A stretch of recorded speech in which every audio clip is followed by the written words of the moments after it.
Hi guys, we're back for another Alien Earth stream. Although I kind of wish we weren't. After that last episode, it weren't great. Or last two episodes weren't great, was it? Oh. So before we get into the nitty gritty of it, unless if anyone's even watching at this point, because I'll be honest, I don't think people are interested now, from what I can tell. But before we get into it, what's your thoughts? Like just a broad overall, Scott, before we get into the nitty gritty of it. Overall, hit and miss, I think is a good way of determining it. And I like the concept, but I don't like the finer details. Right. Okay. Probably my take. I thought it had a really good start. I love the attention to detail, but I think by the time I got to halfway through the series, maybe a little bit longer for me, because I did, even though I know there was a lot of issues with the fifth episode, thought it gradually, like for me, I thought it was going to ramp up and they were going to have to try and finish off a few bits and pieces, but it didn't. It just seemed to like peter out. Yeah, for me, I mean, garbage would probably be the best way of describing it, I think. Also predictable, because most of the things we predicted seemed to happen. And just also took an eternity getting to things, didn't it? Like, yeah. I mean, one thing that springs to mind, right? It's like they finally remembered that they had the plant monster and was like, oh, shit, we better put that in there. You know, it's almost like they completely forgot that was even there. You know, and don't get me wrong, it was interesting to see that, but I just think, why would you leave it till almost the later half of the 8th episode before you're going to show it? Yeah, it's just that's a good example of what this series has ended up becoming. Because for me, I quite enjoyed the first 4 episodes. Yeah, there were problems, but I didn't mind it. For the most part, it was okay. Everything looked great. But you got to 5 and it's just slowly, for me, it's been on a decline since. So, yeah, I wasn't expecting a lot. And because I wasn't expecting a lot, I suppose I wasn't really disappointed. So, but yeah, not great. Yeah. I just think as a whole, the pacing was so out. Yeah. You know, don't get me wrong. I kind of like the concept. I kind of like certain aspects of the story. They're trying to do something different. I realise that it's a TV series and that there's lots they have to do. But fundamentally, with a TV series, you've got to pace it. And the pacing, you know, even the first few episodes that we really enjoyed, I think it was episode 2, it went at 1,000,000 miles an hour. And then you get other episodes where barely anything gets covered, and you're just like, what the hell's going on here?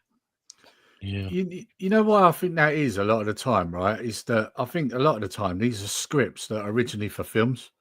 And so when they spread it out over 8 episodes, and it might have been, say, originally a 2-hour film, they have to fill it with a load of crap to stretch it out. You know, because if you think these are like what, for the most part, they're 50-minute episodes, I suppose, pretty much. Yeah. So if you work that out, how long that would be, I mean, that's way longer than a 2-hour movie. So you got to fill it with a load of crap. You know, It's a shame they can't use that time for like character development or like history or something like that. But some of it just got filled. Some of it just got filled with absolute garbage, and even I was like, I love Alien and Aliens, etc. But even I was starting to get a bit like, yeah, this is not. Like, I just stir you up and die. Yeah. What fundamentally went wrong is there was no human characters that you really cared about. Well, yeah, Martin said that on a previous stream, didn't he? Like, he did. And he was right. Yeah. You know, like what Paul's just said there, a TV series is supposed to go in depth, character building, you know, the finer details. It just wasn't there. It was lacking. No. And the characters, we mentioned it in every single stream, in that the characters we enjoyed was the cyborg, was androids. Yeah. We didn't give a shit about Joe. We certainly didn't care about Cavalier. I didn't care for any of the scientists or any of these sort of private army soldiers, because they hadn't give them any screen time to give us anything to like about them. Yes. Yeah, exactly that. Yeah. It was all cannon fodder. The whole thing was just cannon fodder. And the only thing that I liked out of the whole series was the eyeball. I was just about to say that was my favorite character. That's the favourite character in the whole thing is the eyeball. I want to know more about the eyeball. The thing is, there's so many inconsistencies with it, isn't there? You know, one minute the island's got no one on it, next minute it's got thousands of people on it. It's like, what are you doing? Like, you know, do you not think we've noticed the last 5 episodes that no one's on the island, and now all of a sudden there's thousands of people running around? Like, what's going on? We seem to be living in times where fundamental basic storytelling's just gone out the window. You've got to have a story in place to then surely then you think, well, this scene would look good in that story and this and this. Not, oh, I want to do this scene. We've got to try and fill that in somehow because it's going to look cool. Do you know what I mean? Yeah. It's just a mess, a big mess. What Martin says here, Joe's still with the thickest plot armor of all time. Well, he's not the only one. Right? He's not the only one. Yeah, but Joe, come on. How many times can that man is an absolute pussy that should have been absolutely destroyed 2 episodes in, but he just manages to get away with everything. Yeah. I so wanted that eyeball to get him. I really wanted that eyeball to get him. Right. Okay, let's get into it because otherwise I think we're going to end up jumping all over the place. Right. So, episode 7, and typical, my phone's decided to have a funny 5 minutes. Episode 7 was called Emergence. Lame title, if you ask me. And we start off where Slightly has Arthur under his bed. Straight away, that didn't make a lot of sense to me because I was thinking, like, does the air vent from the lab go directly to his room then? Or did he sneak down a corridor without anybody seeing him? Of course, the other thing that sprung to mind was, well, I thought you're meeting Moro. Like, what was the plan here then? Like, you would have thought he'd be wanting to get him off the island as soon as possible so that it don't burst out of him, right? These all make sense to you, these things? Oh, totally. Yeah. You would think so, yeah. So for me, I was kind of confused. I was like, what are you doing? Like, why are you in your room? Why is he under your bed? Like, this, none of this makes sense. Time is of the essence. Like, what is going on here? What I did like, and this is probably one of the very few things I did like, was I liked the facehugger breathing and that. I thought that looked pretty good. Sound was pretty good too. Yeah. Mm-hmm. I didn't understand the part where he's sort of squirting a drink into his mouth because we know from the first film that if you try and remove it, it would rip their face off. So I didn't quite understand how he was. I think that was supposed to be relating to them being children. Yeah, he doesn't. He I get that, but what I'm saying is he would have tore his face off. That's what I'm saying. Like, oh yeah, possibly, yeah. What was it you said, Paul? Sorry, mate. I don't think that he was aware of like any of the like what he wasn't one of the kids who was helping out in the. Yeah, I get that. It's not that I'm saying about. I'm saying about the fact that we was told in the first film that it would end up tearing his face off if they tried to remove it. So in theory, even whether he knows it or not, it's irrelevant. Like, he's moved it, and surely that would have pulled his face off when he started pulling it to the side to get the drink in. You know, it's just an inconsistency. I thought, like, you know, because you notice it did start to tighten around his head, but I thought, well, surely it would have done that straight away, wouldn't it? Like the minute you tried to move it, but yeah. But then we know that this thing don't stick to the canon anyway, because, like, for example, we know that what we saw in Romulus with the cocoon thing's gone out the window, don't we? Because that gets proven again in these 2 episodes, doesn't it? So, but yeah, then we get the dumb bit where Smee appears and lots of stupid conversation. I don't care, let me in, all that crap. You know, the sort of rubbish that I don't like in these episodes. And then it obviously it leads to Smee discovering him because his arm's sticking out from under the bed. Mm-hmm. And, you know, then they decide that they're going to carry him down a corridor. You know, only one security guard. Apparently there's loads of security, but only one guard in that corridor. You know, they managed to avoid him and get around most of the complex, I should add, without anybody seeing them. But anyway. It looked way more awkward for there to be 2 of them trying to drag the body about when, like, they should be easily be able to just do it but like Super one of strength. them should have been able to do it, and then the other Yeah. one could be like looking out for people, opening and closing doors, and yeah, it's clear. Do you know what I mean? But no, they don't do that. Instead, they both struggle on. Yeah. It was Yeah. tough. It was a tough watch, that bit.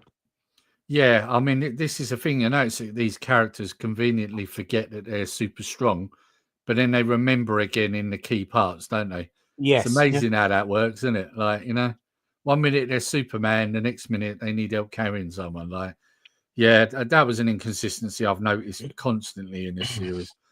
And you see it a lot in these 2 episodes, especially. So then we jump to the next scene where Kirsch enters the lab. And while he's securing it, 2 guys come in and basically zap the flies. And I found this a bit odd because I was like, well, do they not attack Kirsch then? Like, he's a robot, isn't he? Like, but that doesn't happen. And the 2 humans seem to catch him very easily. Like, you know, it doesn't even seem to be much of a challenge, does it? No. Which I thought was odd because it's like, again, goes back to the superhuman synth. If he couldn't fight off, but 2 guys come in with a zapper and just catch him like in seconds. Yeah, just I don't know. This series is crap, isn't it? Like, it really is. But and then you get Kirsch showing Boy Cavalier, or I'm going to call him Boy K because I can't be asked to keep saying that name. Shows him Isaac and then explains everything that he kept from him in the last episode. What was the point of keeping it from him at the end of the last episode if he was going to tell him everything in this one? Someone explain this to me. What was the point? Maybe Why he just likes to he just likes to have a secret. I know something you don't. Yeah, or maybe the writer just can't write. Like that's what I'm thinking. It's fucking bollocks, isn't it? It is stupid. Like, it was almost like they left that as a cliffhanger on the end of the episode to get you to come back to watch this crap episode where you then find out, well, actually, he's just going to tell him anyway. Like, you know, but so Boy K orders Oculus to be moved. Wendy enters the lab, doesn't seem to be challenged in any sort of way. She just walks in. And gets told that science happened to Isaac. I found that bit kind of, in some ways, amusing because she's like, "What happened to Isaac?" Science. Like, okay, that's an explanation, is it? Okay. Yeah. And then Wendy obviously then realizes that they're vulnerable, right? Which again is another thing that's kind of interesting because we've heard throughout the series how they're invulnerable, yet they've always had 2 insects that were deadly to them. Like, they've only just realised. As we'll probably talk about later on, it then goes back to, no, we're actually all right. You're the food. Like, they've totally forgot that ever happened. Yeah. Which I was like, well, no, you're not indestructible because we've just already seen that you're not. Yeah, we've already, yeah. I'm just like, I noticed that as well. Yeah. Also, did you notice the fact that the cells are made out of metal and glass? Why can't they eat their way out of the cells? Well, yeah. I thought if they spit up and suck up freaking metal and that, why in the hell haven't they got out? Yeah.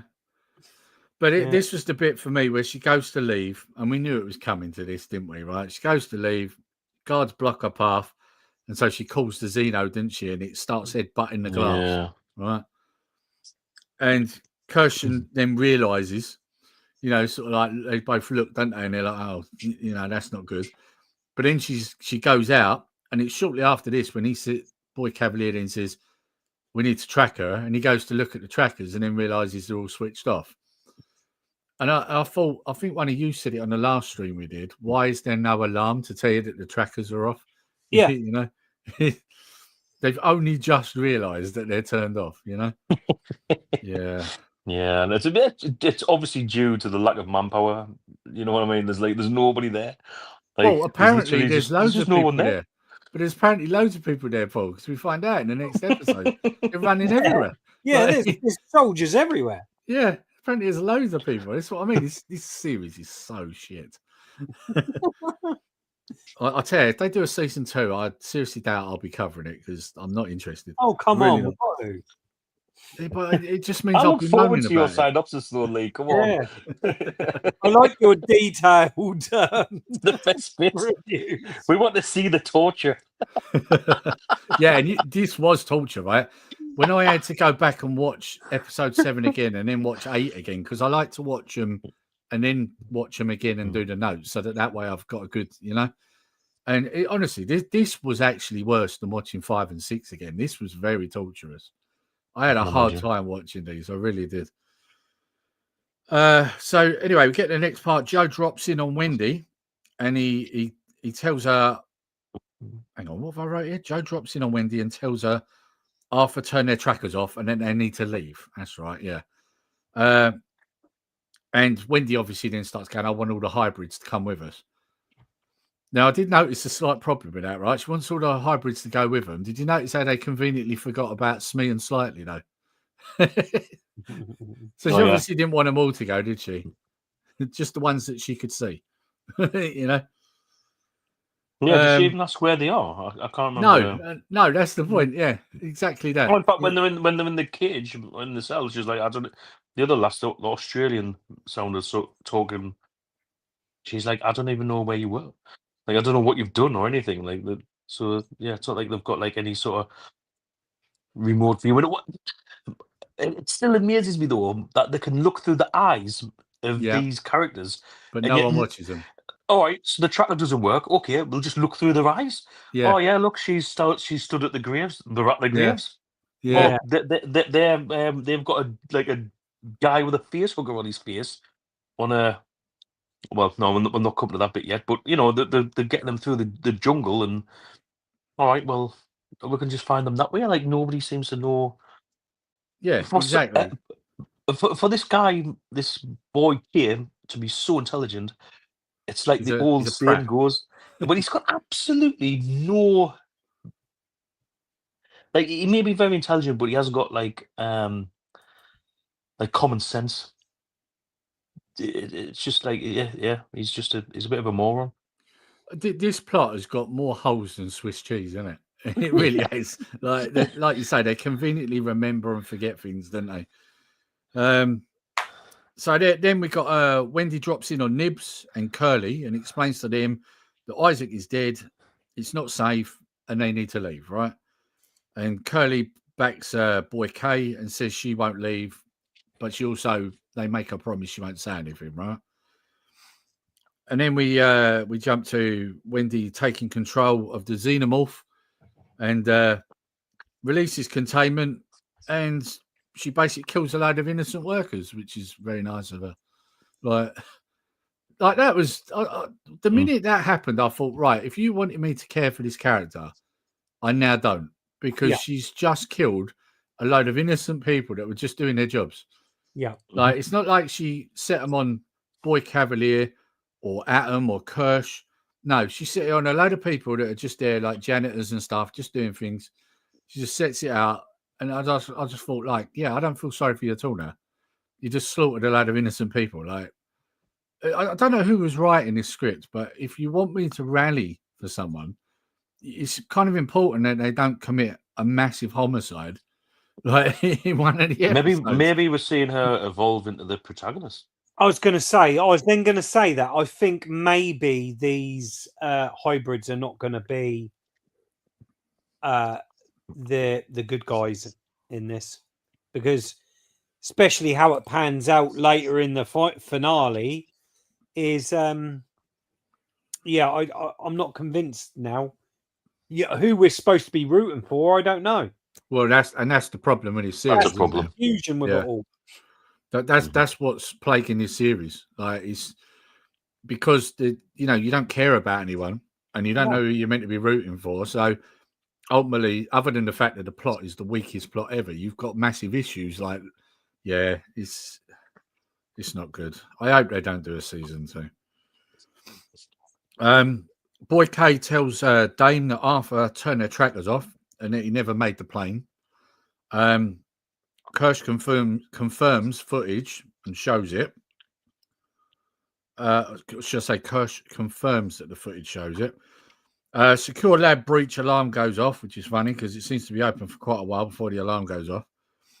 And then Boy K tells Kirsch to be useful. So he's still being like disrespectful to Kirsch, even though Kirsch has just laid everything out to him because he's such a dumbass.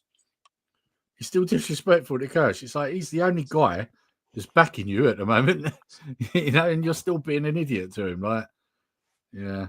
Yeah, he doesn't understand like loyalty or anything like that. No, he's a sport brat, isn't he? And obviously something gets said in one of these episodes that confirms why he's like that. Although I would say that's a bit of a disservice to people that have that condition, because I'm pretty sure they wouldn't all behave in that sort of way. Yeah. If I had that condition, I think I'd be quite irritated with the way he's been portrayed and the way the condition's been pinned on him, if you know what I mean. Mm-hmm. So then yeah. Slightly and Smee then are escaping with Arthur to meet Moro. Kirsch stops and Slightly basically explains about Moro. And Kirsch says to him, I know everything. And then he tells him to use the lift because it's a quicker route. And I'll put here, obviously we already addressed the fact of the Simps super strength, but they're struggling to carry one person. But also, like we were saying before we started the stream, this is where the problems really start, isn't it? Because it's like, right, okay, so in the last episode, he kept information from Boy K. Then he tells him at the start of this episode, now he's telling him to go through the lift because it's quicker. It's like, well, what is going on here? Like, it's backwards and forwards. Whose side's he on? Like, it just doesn't seem to make any sense, does it? Yeah. Don't know. What did you guys think? I kind of felt that. I just think he was using them as a trap. He knew that the cyborg had already said that he was coming after him, didn't he? So I think that was just him being one step ahead, but it just weren't written very well. Yeah, like it wasn't until you said that I even thought about that. Like I was just completely dismayed at why he was helping them, like to get out of the building faster. Like I just genuinely was like, what? Like that's like that totally contradicts like what you should be doing. So yeah, Well, that was weird on me. It went right over my head. Well, like I said before the stream started, I mean, like for me, it feels like they forgot that they wrote that in and then changed it maybe later on. I don't know, but I've read a lot online where people are saying, oh, he planned all this all along. You can tell this was the plan, and it's like you couldn't plan that many variables. No, then there's no way that all of this ends up being a plan. No way.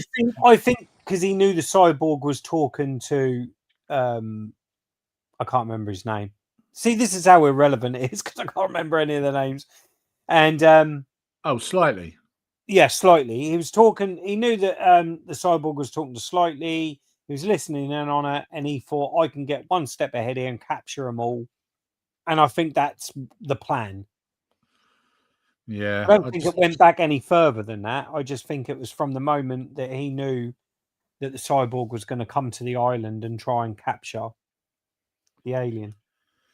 Yeah, I mean, there's other bits later on that are a bit contrived, and I was like, yeah, but we'll talk about that when we get to it. But I think another big problem with this is where we're confused and we're all like guessing here is great story writing has red herrings, a red herring, and these are just so poorly put in that, we were touching on, we did think that the blonde guy was going to be, he was an interesting character where we thought, well, where is his alliance? Who is he going to side with? Yeah. Is he really with Boy Cavalier? And that could have been written so much better. Yeah. But it was so poorly executed that it's just a confusing mess. Yeah, they dropped the ball on it big time. Well, yeah, totally. I still don't know. No, it's just a mess. At this point, I'm like, who cares? I don't care. But so Joe, Wendy, and Nibs find the graves of their former selves, and then we got there's a bit of like conversation. I'll be honest, most of it I wasn't really that interested in, but I did jot down, Wendy, it's not us, we're still here, and then Nibs points out, I don't think I am anymore. So I jotted that bit down because I thought, yeah, that's kind of an inkling to what happens later, isn't it? So, you know, we know that she's a bit nuts. We already saw that. So Slightly and Smee hide from a security patrol, and then Arthur disappears. I have huge problems with this scene, right? It literally within seconds as well, isn't it? Like, it's ridiculous. Facehugger falls from the tree, and then Arthur appears. We got that stupid like jump scare of Smee and Slightly jumping around like a couple of kids. And then obviously they then go on to explain to him we had to evacuate. There was a contamination. We had to carry you. We've got to go and meet your wife. You know, Arthur doesn't remember. That's consistent with Alien because they don't remember, do they? Yeah. After the facehugger comes off. And then he says, I think maybe you saved my life. My problem with this was how quick the facehugger comes off and he comes round. Because I don't even remember in the first Alien, it comes off and it's hours before he comes round, isn't it? But in this, it seemed to be almost instant. I don't know. I had a whole problem with the timing of that. It's, you know, like in the past where it's always been that they get a facehugger and the chest burster comes out too quickly. In this case, I think it's more that the facehugger coming off and him waking up come around too quickly. It's all to fit the plot, isn't it? It's yes, all, it is. You know, where's the law? Yeah. And, you know, this is the problem we had with Romulus, wasn't it? As soon as they were impregnated by the facehugger, they were chest bursting within minutes. Yeah. What the hell? Yeah. And though saying all that, you know, and I'll stick to what I'm going to say here, is that I think this was a series that was hit and miss. There was parts that I really enjoyed. Yeah. And one of the only standout part of this episode was that scene in when he wakes up, he's talking to them to the androids, to the hybrids. And I actually thought that whole scene with the chest bursting. Yeah, hang on. Hold that thought, because I like that bit as well, and that's the bit that we're on now. Yeah. So yeah, walking on the beach, Arthur gets flashes of what happened. And then he says, whatever it is, you don't have to do it. We can go back and we can figure it out. This was the bit I liked. Yeah. You know, like a parent talking to their kid, right? Children have to learn how to lie, and you two are still learning. I don't know what's going on, but I know you two are scared. That's the thing about lying. You do it once, you have to keep lying, and you're lying to me now, right? Yeah. You don't think I'll understand, but us that love you, we will understand. So we're going to go back. You're going to tell me what's going on, and I promise I'll help you. Yeah. Right? And then obviously that's when he turns around and then the chest burster comes out, doesn't it? Which also I thought was quite a good effect. That looked pretty good. Really, that whole scene. And what you've just read out there, I thought that was great script writing. And I thought that really... And it was so because he really sounds like a parent, like as if he really cares. And at the end of the day... And in that moment... They've screwed him. You knew they'd screwed him. And in that moment, I thought he is the most relatable character in that one scene. Yeah. And he's now going to fucking die. And you didn't want him to. They've wasted him in the series, so haven't they? He's a good actor. Never know. You never know these people come back, you know? Yeah, we'll get to that. Hang on, I've got a comment here. I think Kirsch was just playing every side at the same time, possibly to just join the winner. Possible. Yeah, it's possible. Maybe, yeah. That's a good possibility. I mean, he is synthetic, and we know from the past that they're not exactly loyal. So, right, where did we get to? We're just about to get the best bit. I said about Chestburster comes out and escapes, right? So he basically runs off into the jungle. And then they decide that they're just going to pick up the dead body of Arthur, minus the xenomorph, and they're just going to carry him tomorrow anyway. Don't know why you do this at this point. Maybe it's because I kind of get that because that's what kids do, isn't it? Yeah, that's what I was about to say. Wrong or they mess something up, a child would do that. I think. Yeah. And then in between them walking off with the body, then you see a bit where Curly's crying to Dame. Nothing of any interest there. I just thought, Slightly and Smee have Arthur on a raft. Go, Paul. Yes. Their Here it is. I was waiting for the raft. craft skills are amazing, aren't they? How quick they built it. It's amazing. What a blue Mate. Peter moment that was. Yeah. Blue Peter, mate, Here's that's one I Bear made earlier. Grylls. Bear Grylls, the island. Honestly, I've never. That was amazing that they managed to knock up a whole raft, put that together, Yeah. and just continue like nothing had happened at all. They never told us once in this whole series that they had the skills of MacGyver, did they? No. With some sticky back plastic and some few strips of wood. You can God, make have you your seen own the new raft. MacGyver yet? Here's one I made earlier. Oh, God. Yeah, straight away. I mean, like you guys said, the minute that happened, I was like, "Oh, come on, where did you get that from?" Like, I was literally shouting at the TV, and I remember saying, "Oh, last," I was like, "Oh my God!" I was like, "Lee's gonna love this," and you was right. I mean, the thing is, it didn't even look like it was built. It looked like it just bought it out of a shop, didn't it? That was the thing. Yeah, terrible. So then we get obviously Frogman emerge from the water. And that was quite cool, that scene when they come out of the water. I kind of liked that. Yeah, I did. You know what that reminded me of? When they come out of the water like that, that reminded me of a film, Krull. Yes. They come out of the water and start shooting. Like, oh my God, I actually like that bit. Yeah. And it's funny because that bit you see on the trailer, and I remember when I watched the trailer, I thought something else was going to come from that, but so I was a bit disappointed when it didn't. But you're right, it does look good. Yeah.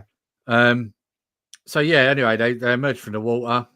I put it in brackets. Certainly took their time because they did. There didn't seem to be in any rush to get halfway before that chest burst to come out. Hence the reason why it's come out at this point. You know, and then he's like, "Where is it?" At that point, I would have said, "Well, it escaped, you dumbass, because you took too long." Like, you know, where the fuck have you been? We built a raft, everything. Yeah, you know, like, how long did you want to wait before you jump out the water and get this body, mate? I've been waiting like a whole night. Like, yeah. And then obviously they take Slightly and Smee with them, and then you see them dump the body in the water. I knew that was going to lead to something when you see them dump the body, because the camera makes sure it shows you him floating away, didn't it? It did, didn't it? Yeah. And I thought that's going to come back later, you know.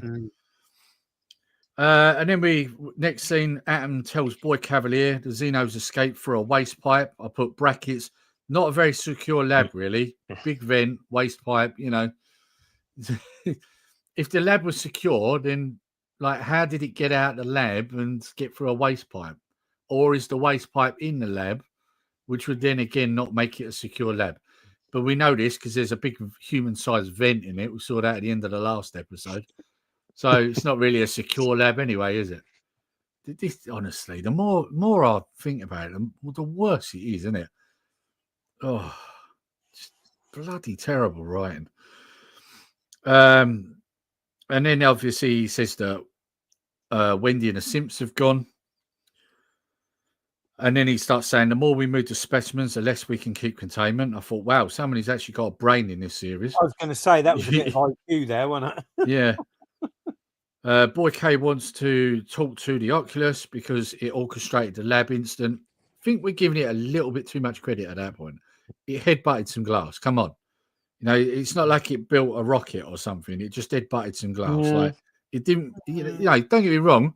It knew what it was doing to get it showed intelligence, didn't it? Well, it certainly shows intelligence a bit later with the old. It does, but it's just that they go out of their way to make out like it's the next Isaac Newton or something, like, you know, and it's like, come on, mate, just they butted the glass and he fell in the door, like, you know. Yeah, they're just trying to do some gymnastics to make the next bit make sense, aren't they? You know. And of course that next bit is when he starts discussing pi with it. This is why they made such a big thing. Oh, it's so intelligent. It's like, mate, head butted the glass. Like, sheep do that anyway.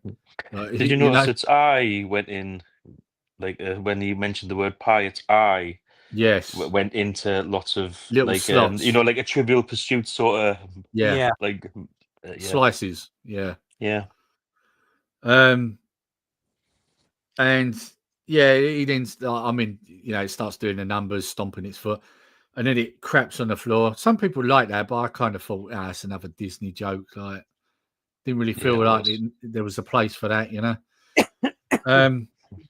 And then he starts saying he wants to put it in a mold scrubber to see if the IQ goes up. And I thought, poor mold scrubber, like, what's that poor guy done? Like, you know, I thought we were actually going to find out what he was there for. Well, he's a mold scrubber. He's still scrubbing mold. Yeah. And then Atom says he'll start a list. And Boy K says, wait, I know just who to use. And at this point, I put brackets Dame because he said he wanted to see if the IQ increased. So I initially thought he's going to pick Dame because she's a scientist and he's going to see if she gets more like smarter. We talked about that, didn't we, in the last stream? And we all were yeah, but obviously we know from the next episode that's not where it's going. But for a while it did look that way, didn't it?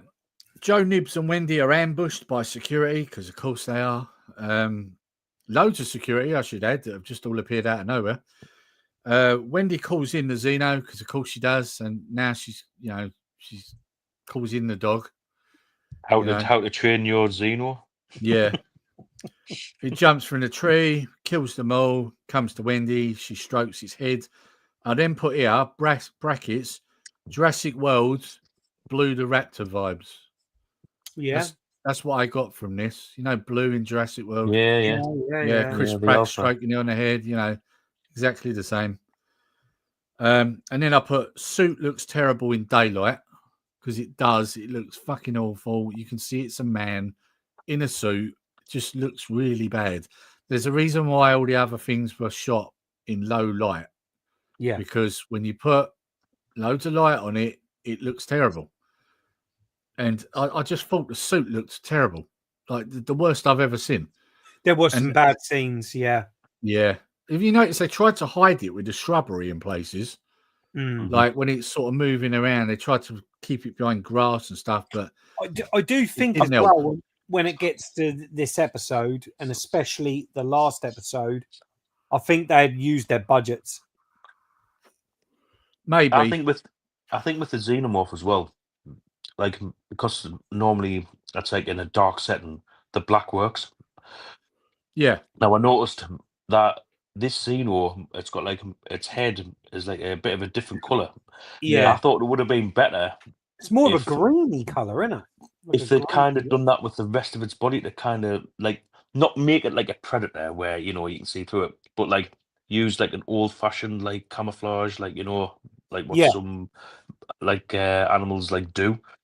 I thought maybe they should have went down that route just to break it up a little bit so it didn't look as obvious. Because black in the forest, it just didn't. It just didn't make it look great, and I just thought they could have maybe played with that a bit because we've never seen really like a Xeno like in a forest environment.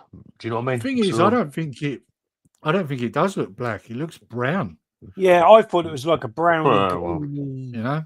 And I think that's part of the reason why it doesn't work. Like, I think they probably thought they were being clever doing it brown. And, not that we've had it explained, but we're guessing it's because it come out of a lung, right? That it looks different. But I always thought that the reason they've kind of done it that colour was because they thought maybe it would look better in the lit scenes. I think what they were trying to do, Lee, is that was a bit of an Easter egg. That was a bit of a... because Geiger originally didn't want the Predator was never supposed the alien Xenomorph was never supposed to be black. They only changed it to be black because when they first started shooting Alien, it didn't work. Yeah. Geiger's original vision of the Xenomorph was like a transparent, opaque sort of that's kind of color, really. Yeah. Is what it was supposed to be. But because of filming and obviously atmospherics, they changed it at the last minute and they made it black. Yeah. So I think that might have been a little bit of a tribute to Geiger and the original Xenomorph. Maybe. I mean, I'm still thinking that maybe it's where it's come out of the lung that it looks a little different. It could be, yeah, to tie in with the story. But I still think they chose that kind of color solely for what the original Alien was supposed to look like. The thing is, like, I mean, you know what? We'll talk about what I'm thinking in the next episode, because in the next episode, something happens, and it relates in there. We'll talk about that bit I was thinking when we get to it. Wendy communicates with it, and it runs off. Joe says, "What did you say?" And she says, "Hide and follow, I think." And at this point, I've just thought, "Oh, mate, what is this? Like, just call your guard dog in, to just attack people. What?" And then we jump to the next scene where the chest burster gets caught. Wow, what a stroke of luck, eh? An entire massive island, a huge jungle. Wow, isn't it amazing? I mean, what's the odds that you'd be right in the right place to catch it with a net? Amazing, isn't it? Yeah, there was no time, effort, or anything put into that. No, that was ridiculous, that scene. And not only that, looking at that net, it looked like it probably could have got out of that. I've got to be honest. It looked a bit loose. I think it could have got out. But, and then we got Morrow and team. Now, this is where Morrow comes across like a bit of a moron, right? Morrow and team enter the facility and instantly get captured. And then I put brackets. Who walks in the front door? Well, yeah, that was ridiculous. You know, you're doing some sort of, illegal action in someone else's building, and you walk in the front door, like, surely you try and sneak in through a vent or something like that. No, we just walk right through the front door, and then wonder how we got caught. To the front door, you go in all guns blazing, don't you? Yeah, you go in there John Rambo style. Yeah, not just walking casually and just get fucking done over. And then, of course, Kirsch enters with the captured chest burster in his little, carry case. And he says, drop your weapons. No one likes a sore loser. And then he says, finders keepers. And then he calls Slightly and Smee over and tells them they're grounded. I just thought, more Disney humour, DVS has just put in the comment relating to what we've said about the suit, which I think is... I'm with him there. I prefer to see a man in a suit over CGI. Yeah, you got to commend them. Yeah, but I would have preferred it if they did it in low light. Yeah, the lighting was completely wrong. I can see why they tried to do it in a jungle setting during the day, because an alien's never been seen like that before. But there's a reason for that. There's a reason for that. Yeah. You've got to have some type of ambience in there. You've got to try and use your cinematography skills to hide the fact that that's a man in a suit. What they should have just done is this whole bit should have took place at night, and then it would have worked. Oh, yeah, that would have solved a lot of issues. But I suppose that requires someone working on this to have a brain, though, right? So, which of course we've had no evidence of so far. So, Morrow tells Kirsch this isn't over, and then he says nothing ever is, and he says lock them up, right? And then the security go on to basically beat them to a pulp, didn't they? Yes. And I put here brackets, where did all this security come from? Because this is the thing, isn't it? All these people just seem to appear out of nowhere, don't they? Wendy, Joe and Nibs make it to the boat and get ambushed by dozens of security. Obviously, some of them are Joe's old team. Security guy says not to shoot. His orders are to protect the merchandise. Although I would question that order when what happens. But anyway. Nibs starts going on about Mr. Strawberry. That bit did make me giggle. Mr. Strawberry says, fuck off. I did find that bit quite funny. I think I put that in the group, didn't I, as soon as I saw it, because I was like, yes, now we're talking. But at the same time, I just got vibes of Mr. Flibbles is very angry. Like, out of Red Dwarf. That was what I thought of straight away. But it was funny the way she said it, though. Mr. Strawberry says, fuck off.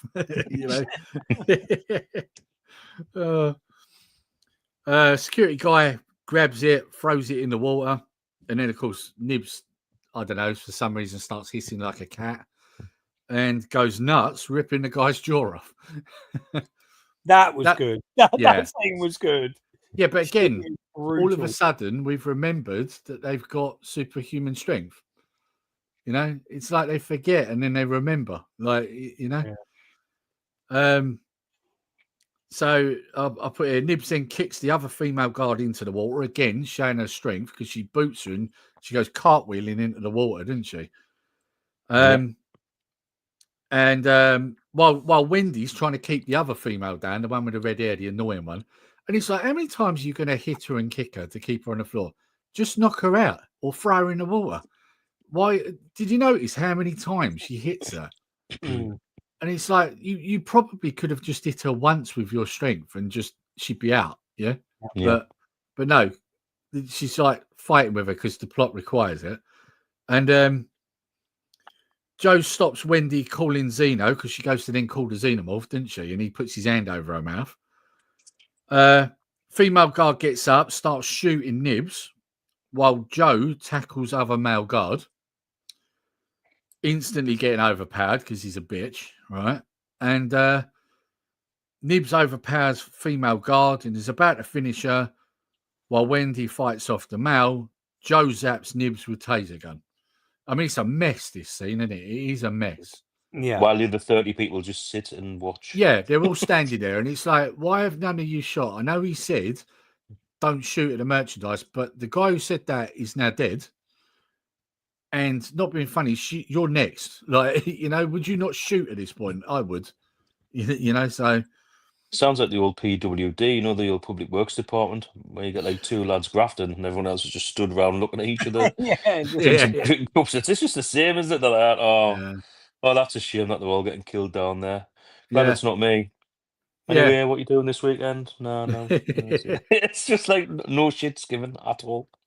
And then we get the end line. Wendy screams at Joe, no, and then what did you do? And then she screams, what did you do, again, louder. And then it cuts to like the xenomorph watching through the trees, and that's how the episode ends, isn't it? It's a whole lot of nothing, really, to be honest. Like I said, that whole episode, the only decent bit was the chest bursting scene. Yeah, that whole episode. Yeah, and obviously the bit where he's talking to him, as a parent, that was well done. That whole scene, that was really good. I liked that. And it made me realise how much they'd wasted that guy. I just thought, like, you either should have wrote more for that character to do, or you should have given him a different role, because he was easily your best actor. Yeah. Easily. And you wasted him. All we got was one good scene out of him. Yeah. Shame. Because you really did believe him when he was saying it. He's a very good actor, the way he did it. Really good. And that's glaringly, like we've touched on this as well, the levels of acting in this are quite shocking. You've got some great performances and some solid actors, but you've got some really bad ones as well. I mean, even the bit when he come round and he's a bit sort of dazed, even he did that even quite well, because he's like, oh, so there's Ghastly. Oh, okay. Like, he kind of comes across like someone who's not firing on all thrusters, like, Yeah. Yeah, shame they wasted that actor. Right, so episode 8, The Real Monsters. We know what that's relating to, don't we? It was obvious all along, really. Yeah. Humans are the real monsters. Yeah. Of course it is, because it's Disney. We've got to get our message in there, haven't we? So we start off with Arthur's body washed up on the beach, and then the Xeno approaches it. What did you think of the Xeno when you saw it at the beginning? What, up close? Yeah. Kind of highlights how bad it looks, doesn't it? I thought. Yeah. I thought that was I thought that was the worst it looked. There, just because of the light background, the sand, and it was very dark. Like it just looked like someone doing a bit of. In that scene, you could see that the man's head was in its neck. Yeah. I couldn't get away from the fact that the neck just was wrong. Yeah. Because you could just see it was the man's head in the suit. Yeah. I struggled with that bit. And but the thing is, though, is I actually really liked the scene. I thought that was a great opening, a great start. How it pans over his body there, and then the alien comes along and sniffs at the chest, so the alien knows there's another xenomorph. Yeah, I kind of like that bit, but I agree totally. The alien looked they could have viewed it differently, maybe from behind its head or something like that. Whether the whole body wasn't on show, but I don't think they utilised that enough, because they're obviously talented. There's talent there, because there's some great cinematography. Yeah, but some scenes are just poorly shot. Some scenes like seem blurry just for the sake of it, like where the whatever you're meant to be focusing on's there, and it's like they've literally blurred everything else out, and it's like it's all right sometimes, but it just seemed to be a lot. It's overdone. Yeah. Well, I mean, one of the things I will say with the show, like all the way up to this point, for the most part, it has looked really good. Yes, that's one thing you can't take away from it. But as you know, Star Wars, the sequel trilogy looked great. Like looking at it, looked marvelous, really good looking, like great films, looks wise. But other than that, terrible. And this is kind of the same problem here, isn't it? It's all sort of like all style and no substance. That's the problem. So yeah, for the most part, it has looked great. I mean, the Xenomorph looked great in the first couple of episodes, but then it was a different setting. Yeah, I thought the sets. I thought, the first few episodes. This is why I'm thinking the budget ran out, because it looked great. But I think this finale, this final episode, I think had some of the worst sets out of all of it. I think some of it looked really budget. Well, there's something else, and we'll get to it in a little bit. There's something else I noticed that they did in the first two episodes really well, and then they screwed it up in this. But we'll get to that in the next scene. So, so obviously Zeno walks up to it, and then obviously when the camera backs out, it's run away. It's disappeared. And then we got it sort of like walking through the jungle. And I put here brackets, can see that this is a man in a suit. Like even when they're trying to obscure it with the trees, you can still see that it's a guy in a cumbersome suit trying to move like an animal. It still really notices. And also, the other thing I picked up was how noisy it is. And I thought, like, this is something that they've never been in any of the films. They've always been like silent assassins. They just come out of nowhere. You don't hear them. Yeah. Yet this thing's like being really clumsy, breaking trees and branches as it's walking through. Perhaps it's never been in trees before. I don't know. I don't know. It's just weird. So now the next scene. This is where I noticed like a little bit of a screw up. So Dame visits the graves, and obviously then the Xeno appears behind her, right? And I put here in the brackets, drooling is really overdone here. Yeah. Did you notice, like in the first two episodes, it's like literally fucking pouring out? Yeah, really badly. Like they really messed that up in the first couple of episodes when it did it, because they had it on that puppet, and I'm guessing they did the same with this one. Yeah, at that point it's a puppet, but they seemed to do a good job of it in the first two episodes. This one, it was like a bottle of water pouring out, wasn't it? It was just just looked really fake because they'd overdone it. And that's not even the biggest issue here. No, it's not. This scene is fallen. This is probably the worst scene in the whole fucking episode. All of a sudden, comes to the rescue, right?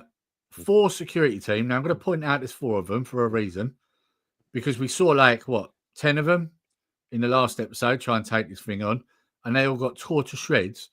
But apparently 4 can handle it because they're Joe's team, so plot armor, right? And with worse like weapons as well. Yeah. Like it was reducing a hit. And and do you want to say what happens, Paul? Because I know you're dying to. Well, the valve just bounces off, doesn't it? It's like shoots them all of a sudden. Yeah. Yeah, ridiculous. And yet you've got like double the manpower with pulse rifles, like proper pulse rifles, nowhere near. Nowhere near. Yeah. I thought that was like really, really poor, that bit. I think it's where they've really broken law as well. Like when you think of aliens, they really were bug type. When they were firing the pulse rifles, they were splatting like bugs, weren't they? Yeah. Whereas in this, they're bulletproof. Like, and then in this one, all of a sudden they're bulletproof and the rounds bounce off their head. Well, I mean, one of the things we haven't really talked about, and I know I said to you guys about this, I didn't like the fact that they had pulse rifles, if I'm honest. It's only the Yutani weapon. It's only the Yutani that's got it. Like the ones that Cavaliers got, they're not pulse rifles. Well, I don't know. The bit where they're shooting it in the jungle and it's his men, it sounds like pulse rifles.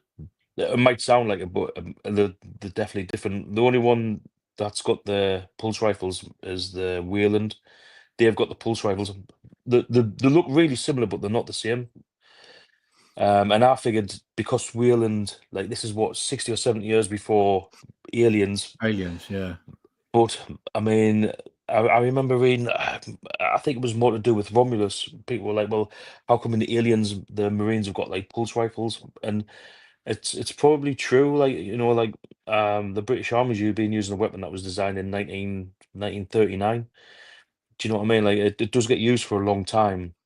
I get that that. was a prototype, wasn't it? Yeah. I reckon what they've got there is like where it was probably first come out, and then eventually it'll have been sold onto the. I'm just trying to stick up for it here because in my head that's what I I think. get But what you're saying, right? And in our it should have present been made maybe a little bit more basic. stage of technology, right? I get what you're saying because it makes sense, right? I mean, weapons have progressed, but not at an alarming rate, right? So I get why we still use old weapons now. But we are talking about right in the future, where you got you got space travel and all that. Like you would have thought that they probably would have better guns quicker. You see what I mean? I find it doubtful that in that future that you'd be still using weapons 70 years afterwards. You know, I don't know. I can't get my head It around it. seems like Wayland really do sort of like skimp though, don't they? They don't. Maybe. I mean, yeah, maybe. I don't know. Yeah, it's like their technology did seem a lot more behind what Cavaliers was. Yeah, that's But true. yet the weapons from Cavalier didn't they? I thought they seemed pretty rubbish. In fact, the best weapon was the one that kind of electrocutes, like a pulse, like some Yeah, sort of actual energy sort of weapon. Like why yeah, they're still running around with pulse rifles, I've no idea when that actually works.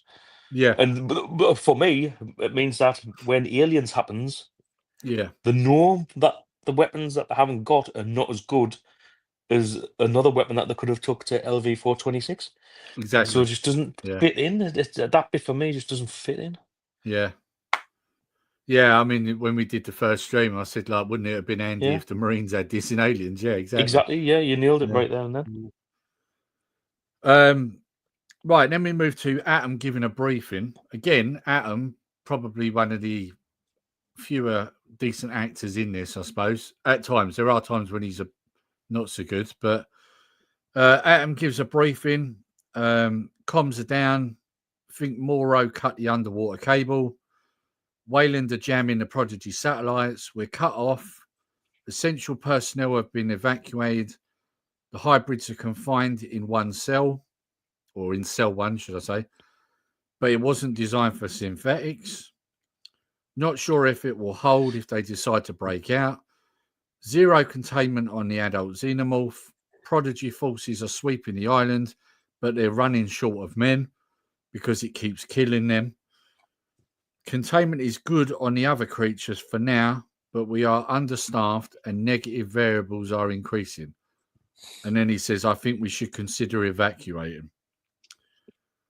And then obviously he's like, sir, Boy Cavalier's ignoring him because he's a dickhead. And then he goes on to start talking to the Oculus, doesn't it? I wish I could hear your voice. Things you've seen really would be an interesting conversation. At that point, I just thought, shut up, you idiot. Like, I hate this character. I hate that character. I really do. Yeah, he is. I just thought, like, let's jump to the bit and have the Oculus like jump in his head. Like, let's just do that. He should have died in that episode. Mind you, there is a bit earlier on that did give me a little bit of satisfaction with him, but we'll get to that. Yeah. So then we get a quick flash of Joe and Morrow in a second cell. Morrow has a locked device over his cyborg arm. I did wonder if they was going to address his arm because it would be easier for him to get out if you didn't do something about it. But the thing for me is, if, like, for instance, the blowtorch, which we've already seen, if that's inside of his arm, yeah, then putting a cover over the top of it, how does that stop something from that's inside of his arm from work? Surely that could have just went, and just melted the end off, or or he just does what he ends up doing with it. They should have took his arm off. That's what they should have done. Yeah, you're right. Yeah. But I mean, the thing is, they put that thing on his arm. It don't even slow him down, does it? Let's be honest. So hello, mate. You good? Oh, Billy. So then we get Nibs accusing Curly of snitching. Curly then says they saved us and now we can't die. Smee says Isaac died. So he points it Well, it's out good to that her. he's remembered. At least he's remembered. Because no one else does. Yeah. Slightly, his name was Stephen. Points out. And this is another thing that's plagued me with this series. They change their name when they become hybrids. Then they decide they want their old names back. And then some decide they want new names. And it's like, fucking hell, like some of these characters have got 3 names. It's getting really confusing. Because you got Tootles, who's also Isaac, who's also Stephen. Like, you know what I mean? Like, what's with the names? Just pick one. Like, Yeah. And then you get the stupid Peter Pan talk, don't you, from Wendy, which I'll be honest, I didn't care. Really didn't care. I was like, I really don't care whether Peter Pan's in by this. 8 episodes in, this whole Peter Pan idea has just got fucking tiresome. Tiresome. Yeah, tiresome. Totally. And she's going on like saying, oh, well, actually, Wendy was this. And I'm like, yeah, I really don't care. Get on with it. Like,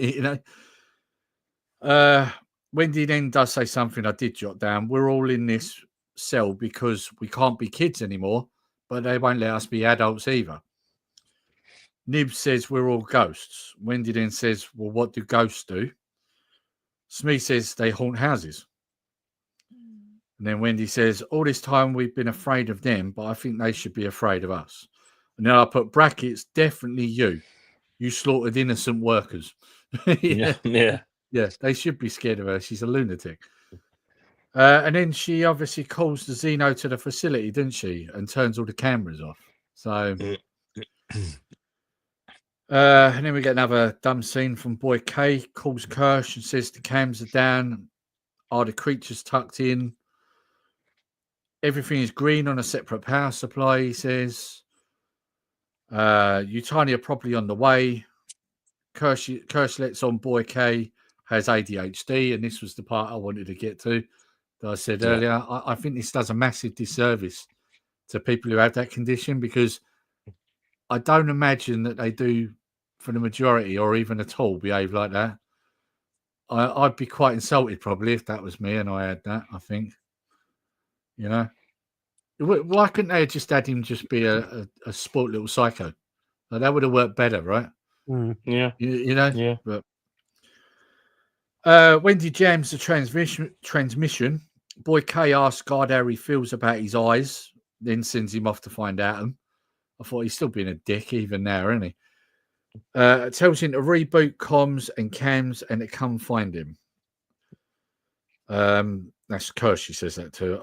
No, is it Kirsch? He says it to. Who did he say to reboot?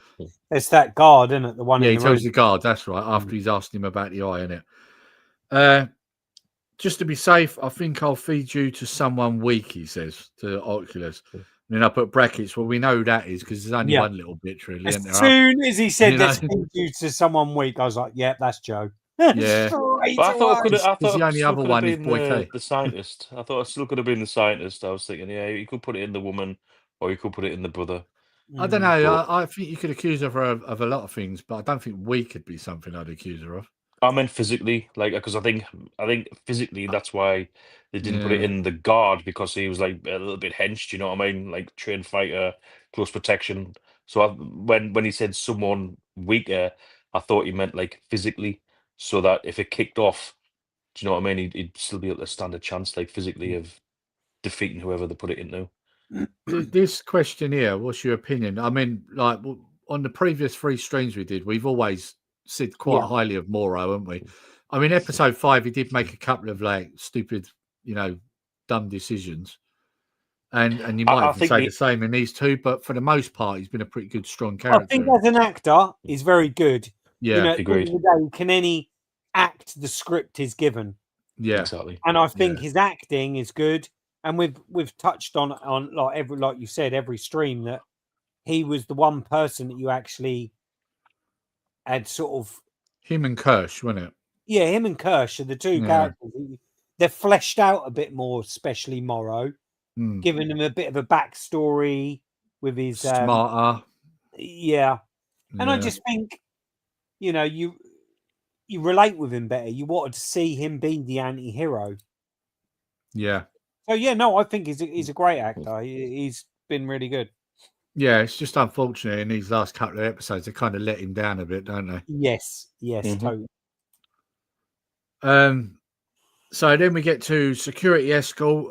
They escort Dame to her room, and Wendy starts screwing with the video feeds in her room. I don't really get what the point of that was. I don't really either. know why she's haunting her, like, with all this crap. Because, like, what's the point? Yeah, It's just another way of wasting half the episode, wasn't it? I think as well, it just shows that that you lose all. What's the word? I'm trying to think of the word. You know, whereas Wendy's obviously supposed to be the main character, and we're all supposed to be rooting for her. The one person that's shown her any love or any compassion is that two woman. people, but one of them's dead. So. Yeah, but why would they then all of a sudden? And I think this is them showing you that they're lost all faith in humanity. These hybrids, and yeah, maybe all humans now are fucking their enemy. Maybe, but I just thought, like, you know, last episode you got a lot of things to tie up, and you waste your time doing this stupid thing. You know, yeah, they spent way too long on that scene. They didn't need to do endless amounts of video clips. Just one, maybe. Yeah, and well, to be honest, there's a lot of things that they do in this episode that waste time that they didn't really need to do, isn't there? Really. Yeah. So Joe, then we skip to Joe checking on Morrow in the cell, and Joe says, "You shot me." You know, and Morrow's that's just after Morrow basically says, "Get your hands off me," sort of thing. This is the best. This is the best I've felt all day, or something. I want to enjoy it, or something like that. Yeah, he says, "You shot me." Like that when he said that. Yeah. And then Morrow, like, he says, "You shot me." Morrow then replies, "I saved your life. How's the lung?" ? Feels good, doesn't it? Being more than human, but there is a price. When a corporation gives you something, there's always a price. Do you know what it is? And then Joe answers, everything. And then he says, everything doesn't even begin to cover it. Speaking from experience, isn't he? Yes. And because he's a cyborg, I really like that. That was great writing. That was a great bit of script. I thought that was really good. Made sense for the character, didn't it? Yeah, totally. So then we've got this bit where the security team gets in the lift. This bit, Wendy basically stops it, didn't she? And then sets an auto destruct. And I put brackets. An auto destruct in a lift? What the fuck? Like, would you get in that situation though? Seriously, would you get into a lift that you didn't call? No, because he turns around to her and he says, "Did you call that lift?" And she went, "No." I think someone, when they've been writing these last couple of episodes, has definitely been watching a bit of Red Dwarf, because there's an episode of Red Dwarf where the self-destruct sequence gets set off, and I'm sure it's Kat ordering some fish from an auto food dispenser. No, he orders a toffee crisp and no, it's Lister. He orders a toffee crisp and a milkshake. Yeah, and obviously it all starts, and I'm like, this just again kind of reminds me of that. I mean, like Martin's put here, what lift engineer builds in an auto destruct? Right. Yeah. Now, this is the thing. This is one of two things. It's either ridiculous that there's an auto destruct in the lift, or it's Wendy screwing with them, making them think there is. I thought that, because either way, why would there be a bomb in a lift? And then I thought, hold on, that's Wendy screwing with them. Yeah, but then if you're the security team, surely you would have an idea whether that's true or not, wouldn't you? Well, yeah. And why would they put an auto destruct in a lift anyway? Like, you know, and you just wouldn't get in that lift. That lift conveniently pinged and opened, and they all were like shocked. You wouldn't get in it. I wouldn't get in a fucking lift that done that. Just another dumb scene. Like, I didn't see the point in it at all. Like, you know. Yeah. Smee asks Wendy if she's mad at her brother. She says he shot Nibs. Smee says she killed someone. And then Wendy says he chose them, and Smee says, but he's one of us. And then he hugs her. You know, for once, Smee actually got something to do there. He did. You know. Yeah. So finally, they remembered that Smee's in the actual program. And then we get a flashback of, I don't know if it's her or him thinking of it. I think it's probably him, where he's at war and he's reading a letter and it's from Wendy talking about her treatments and how their dad's really ill, sort of thing, you know. So yeah. Again, more time wasting, you know. Did we need that scene at this point? Probably could have done with it earlier in the series, you know. And then Wendy unlocks Joe and Morrow's cell. Morrow rams the door into the guards, and then Joe stops him from killing him because obviously he's using the lock on his arm to smash the guy's face in, and he literally doesn't slow him down. Yeah, he stops him from killing him, and he says, "I'm going to save the ones I can." So, yeah, I thought, yeah, he's a medic. Makes sense for his character that he would try to save people when he can. It makes sense for his character, but the problem is with this series, right, is the one human being that we're supposed to be rooting for and care about and want to see get through it is Joe, and I think is the weakest actor in it. I think as an actor, he's pretty shit. Yeah. And we don't give a fuck about his character. Well, the thing is, this is a common trait of Disney, isn't it? The only time you ever see strong characters is when they're bad guys. And if it's a male that's meant to be a good guy, they always portray him as a weakling. Yeah. You know, next to a strong female, which of course we got with Wendy. So typical Disney trait. They do this with everything now. So I just thought he was a terrible actor, though. Yeah. He didn't convince me in any scene throughout the whole 8 episodes. This bit here I liked from Morrow, where he says, "You better save the children because I'm going to burn this place to the ground." Yeah. I like that bit when he said talk. it. Yeah, and the way he says it, it's like, yeah, I believe you. Yeah, he like, sounds pissed off. Yeah. But then I put brackets, where's his team? What happened to Morrow's team? Like, we don't see where they went. That's a good point, actually. What did happen to them?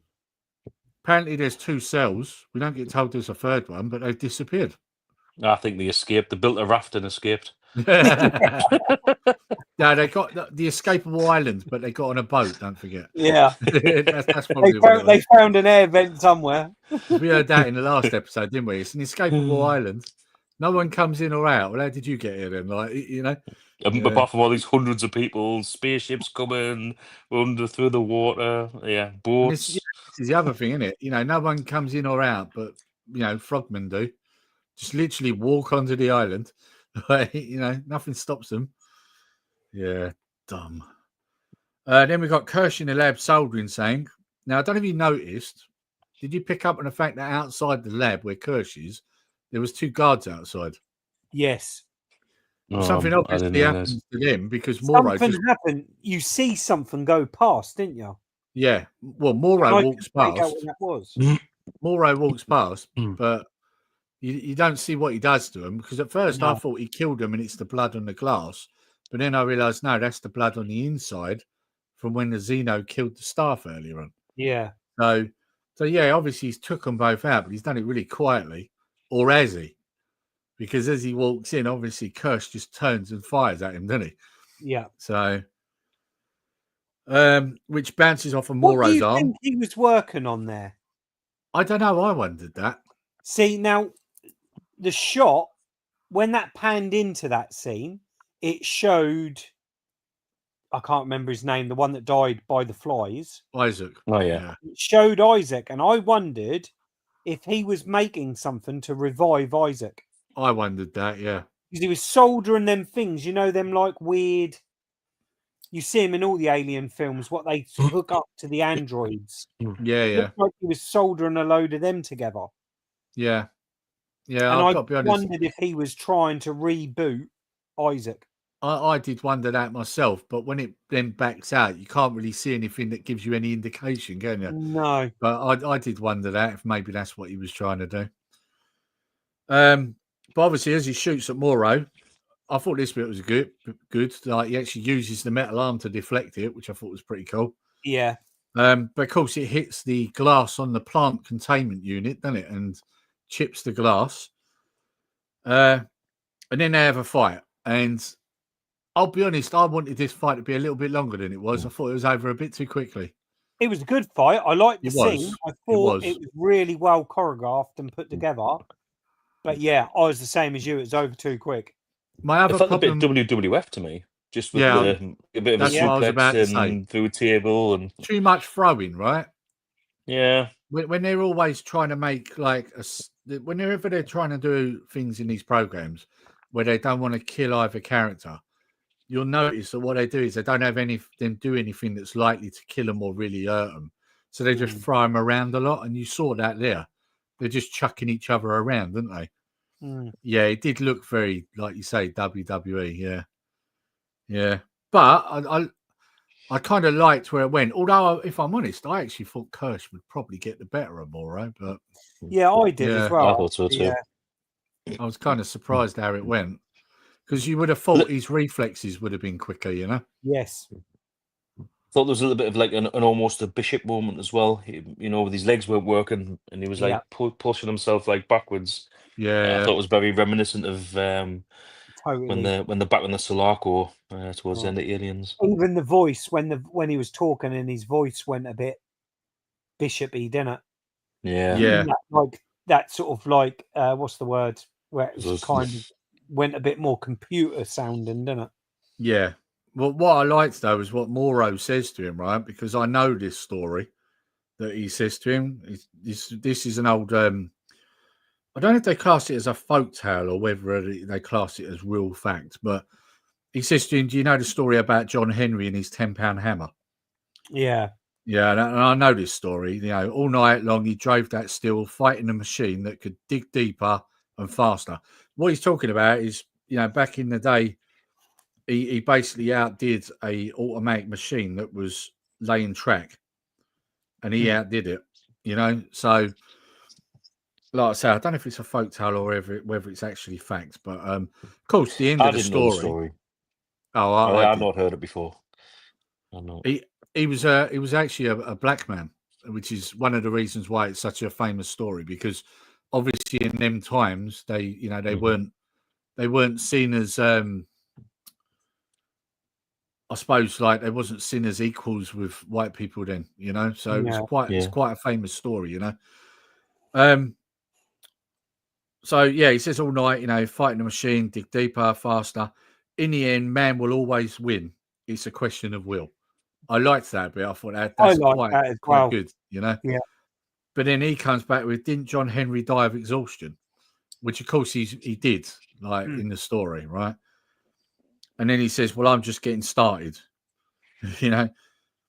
Utani's troops are already on their way, and on her behalf, I will claim what is rightfully ours.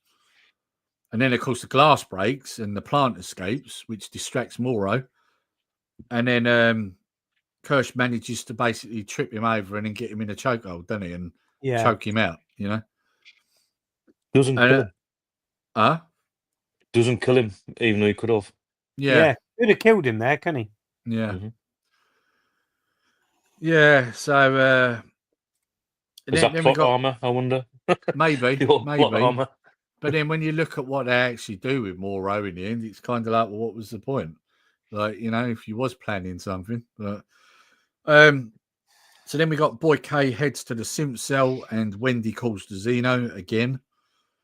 Wendy clicks her fingers as he's going on about some rubbish, and she clicks her fingers and the door opens because he's saying something about telling them a story, isn't it? Yeah. And then he tells them that he built his own synth. Of course, straight away, I knew that synth was because we already discussed this. Yes. We thought that Atom was the synth. Yeah. Yeah. And then he used it to kill his dad. Well, we had a feeling that he'd killed his parents or his dad. Yeah. So that was confirmed as well. And then obviously Nibs then says, we don't belong to you.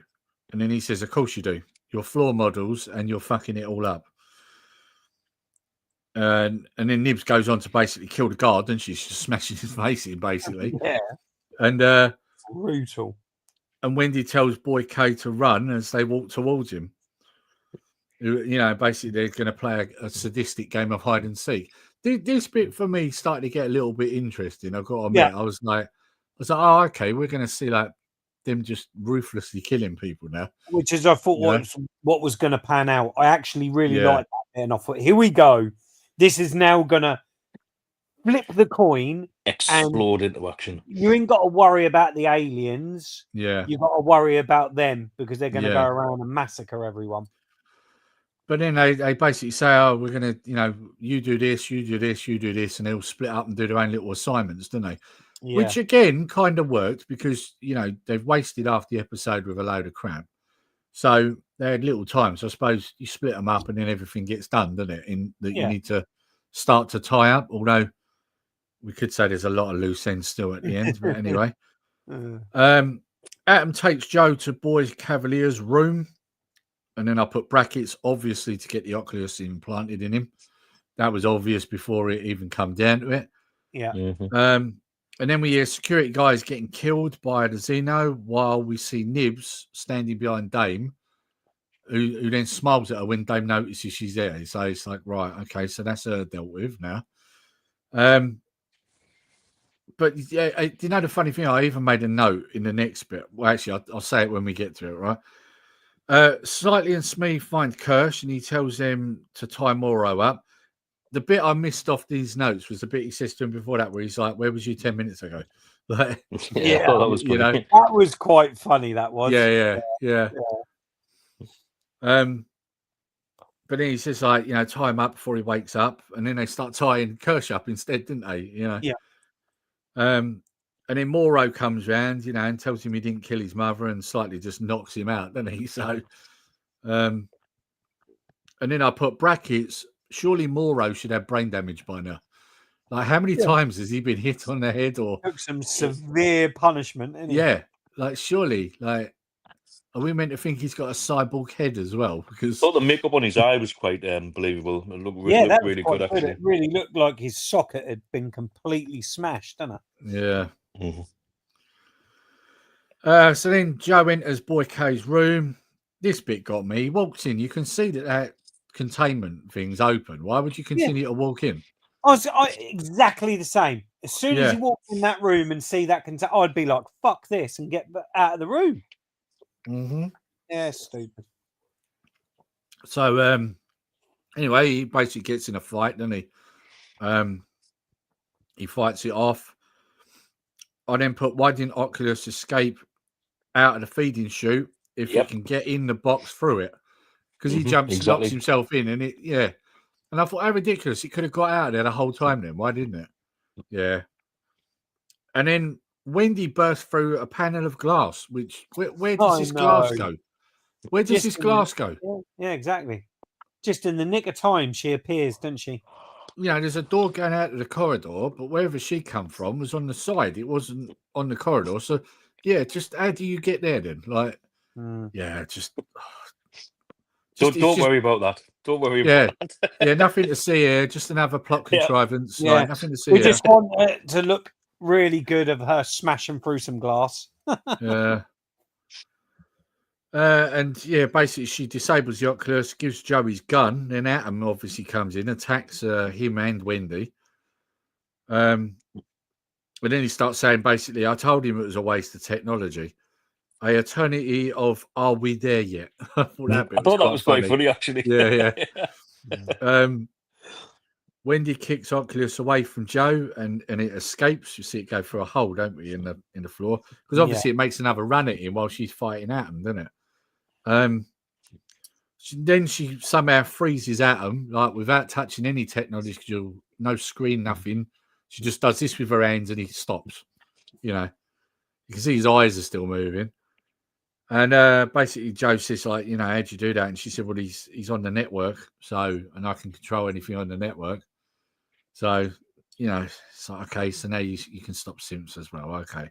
What they should have really done is change the password when she started kicking off her. Yeah. On the old Wi-Fi. But I mean, obviously that means that she could do this to Kirsch as well, right? Because he'd be on the network as well. You'd think so. Well, this is where, again... this is no. I was just going to say, this really annoyed me because, again, they're overpowering a character. Yeah. The complete Disney thing to do. Female Disney, yeah. Yeah. It's just another Ray out of Star Wars all over again, isn't it? Just Right, so hang on. powerful, it's ridiculous. It's doing my Sweden. I can't name what football club shirt Retrobait is wearing. I don't know if you can see that. It's a Sunderland shirt.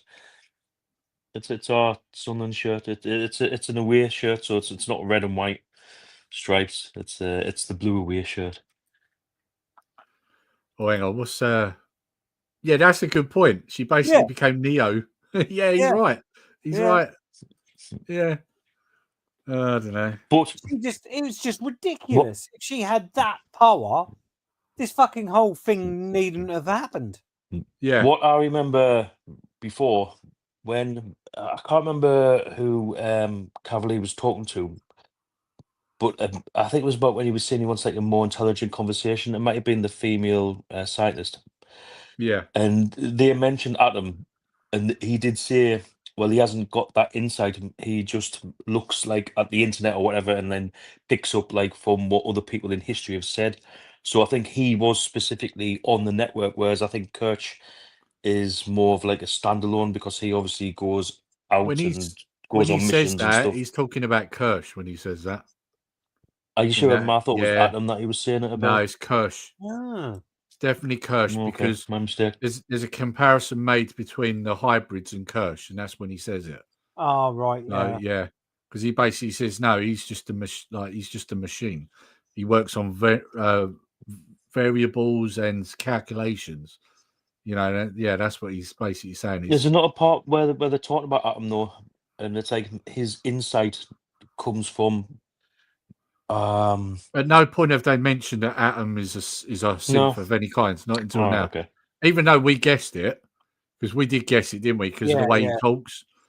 But at no point has there actually been anything said that would say that he is. That was the big reveal of this episode, wasn't it? Yeah, which we all figured out. Like so, yeah. And then there's a bit where she's saying to Joe about I like the aliens because they are honest. And he says, we're food to them. And then this is when the dumb line comes again. No, you're food to them. And I put brackets, so are you. Flies, you idiots. Like, you know. I completely forgot about them, haven't they? Yeah. I don't know what I am. Not a child, not a grown-up, not Marcy, not Wendy. And I can't be what everyone wants me to be. You know. That's the next bit she comes out with, isn't it? And then we got where's Boy? And she says, playing hide and seek. I've got someone special looking for him. Well, we know who that is, don't we? Yeah. We know who that special person is that's looking for him. And then Wendy obviously pushes Atom over as she's walking out the door, doesn't she? And he just sort of topples over, doesn't he? Yeah. So then we get a scene where Boy K's skipping down the corridor. He's basically saying, was it 1 million to whoever can find me or something like that? He's saying on the radio. Yeah. I think he's saying his like security guard is dead. Yeah. Like, he wants another one. So the first one that can rock up gets like $1 million. But it's just a stupid arrogance of the guy. He's just skipping along. He's got like simps that basically have indicated they want to kill him. And he knows there's a xenomorph somewhere. And he's just skipping along, totally blissful. Absolute moron.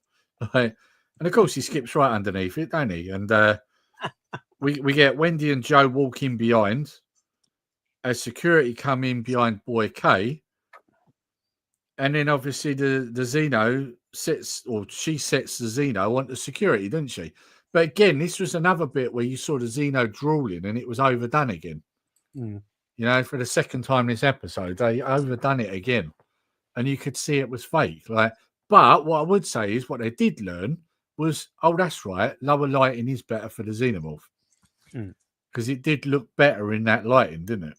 So yes. But again, more security, and the Xeno wipes them out, no problem. But then the 4 guys earlier at the grave, it couldn't kill them, you know, because bullets bounced off it, and it just ran away. Amazing how this changes, isn't it? Stupid. And then this was the most satisfying scene, this bit, where Boy K says, I think I pissed myself. And then he asked Joe to help him up, and Joe basically just kicks him in the head. I thought that was great. Yeah. I was like, why didn't you do that about 4 episodes ago? Because I would have. I would have definitely kicked this guy in the head by now. Like, it's cost you a lung for starters. Like, yeah. And then like what do I put? Finally they've realised. Yeah, finally they've realised that Xeno looks better in low light. That was a note I added. Joe's old team enters lab, and do you know what? This scene I kind of liked as well because the plant appears, doesn't it? And finally it got rid of that annoying red-haired woman on the security team. She does my head in, that character. I can't stand her. Like the whole way through this, terrible acting. Yeah, she was trying to be like the actress that was in The Mandalorian. Yeah, I can't remember her name, but she was really good. And I felt like she was. Which one are you on about? Because obviously there's a lot of. Yeah, the original series of Mandalorian and the sort of bounty hunter woman that helps him. Bounty hunter woman or the rebels soldier that helps him? Oh, the rebel soldier. Sorry. Cara Dune, her character's name is. Yeah. I felt that this woman that was. Name? I can't think of her real name. She was out of like wrestling or something, weren't she? She was in UFC. That's it. And I just felt that this woman was the Temu answer to her. Really, it's just trying to copy her. Gina Carano, that's it. I don't know where her name went right out of my head, and I know her. I know that name. Yeah, I watched quite a few of her fights, so I should remember that. I felt that woman was trying to be her. Yeah, difference is really like shit. Difference is Gina Carano can pull it off because she can fight in real life, and everybody knows that she'd give someone a hammering. So yeah. But yeah, now this bit here, she kills most of her team because she does. Once again, doesn't fire the gun at the thing that's trying to kill her. Fires the gun when it grabs her, and of course wipes out half her team. Or at that point, 2/4 of her team because she's getting munched. Shoots 2 of them. One's left. That sounds a bit ropey. Yeah. Sorry. Yeah. But yeah, basically it starts eating her, which I loved. I thought that was great. That was a great. I think they pity it took that long. I think they deliberately done it because they wanted to still keep us guessing what these have a little bit of suspense what it was going to be. Yeah. What's it going to do? Yeah, but do you not think they kind of done all of this and then they suddenly thought, "Oh shit, we haven't showed the plant," and they kind of shoehorned it in? Yeah, maybe. It feels like it was added in later, like they completely forgot about it. Because the fly one kind of got its own episode. The plant's just got literally 30 seconds, and that's it. Yeah. But I did say, didn't I, when I saw the trailer, that I thought the plant was going to be in it because you saw something crawl down behind them in the trailer. Yeah. And of course, that's that scene. So, last male left, doesn't shoot, just watches. Like he watches it eat her, he doesn't fire. Why? Perhaps he didn't like her like we didn't. Yeah. He's like, fuck her. And then, of course, he gets knocked out by Curly, but I don't remember seeing him later on. So she knocks him out, but what did she do with him? Perhaps she just left him to die. Who knows? Maybe. Perhaps she put him in the cell where the cyborgs, Morrow's other men were that we hadn't seen. Yeah. Well, I mean, people just appear and disappear in this show, don't they? They really do. Obviously, then Oculus finds Arthur's body and climbs into it, then walks off. Now, we already discussed this before the stream, or maybe at the start of it, I forget which. This I don't understand because, for example, on the Maginot, when Morrow's lackey gets shot, the Oculus is in the room and he doesn't choose to jump in the body. And I always thought it's because he's dead and it must be a living animal, right? Well, and it escapes out of the lab.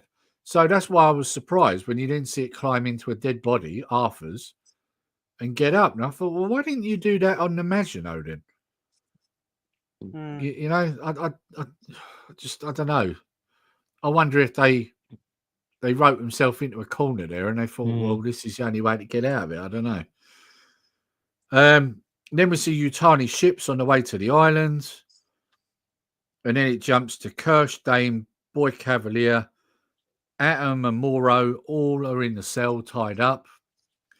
Except Morrow seems to be chained for some reason. I don't know why you wouldn't chain Atom as well, because surely he's just as strong, you'd think, right? Or is it because Wendy's still got control? Yeah, maybe.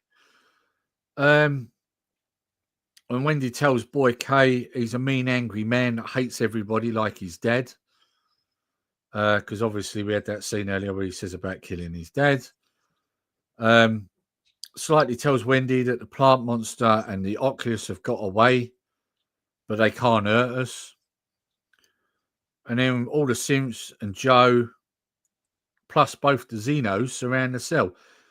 Did you notice if the smaller Xeno looked black? Because in theory, it should look a different colour, right? It did look a slightly different shade, I thought. Didn't it? Mm. But it's obvious from this scene that they've done away with the whole cocoon, like you said in the last one. Just not a thing, isn't it, now? Yeah. It's a shame. This confirmed it, didn't it? Yeah. Yeah. And Curly then says, what do we do now? And Wendy then says, now we roll. And then you see Boy K sort of smile or laugh at the camera, and it finishes. Weird ending as well. Mm. And yeah, I mean, just very lackluster ending, really, wasn't it? I mean, not exactly what you was expecting. At the end of the day, it's very disappointing in that I understand with television today, it's never a one and done. There's always going to be another season, but you can still write something well to end and to give the viewers something. Do you know what I mean? You've got to have a beginning, a middle, and an end, and you can always have a continuation on from that. But we didn't. Yeah, it was a mess. It was a mess. Like I said when we did the first stream, I mean, obviously they were looking. There was rumours going around that they was going to do 3 seasons. Yeah, it's quite clear from the end of this season that was the plan. Right, they're hoping it's going to hook people to give them a second season.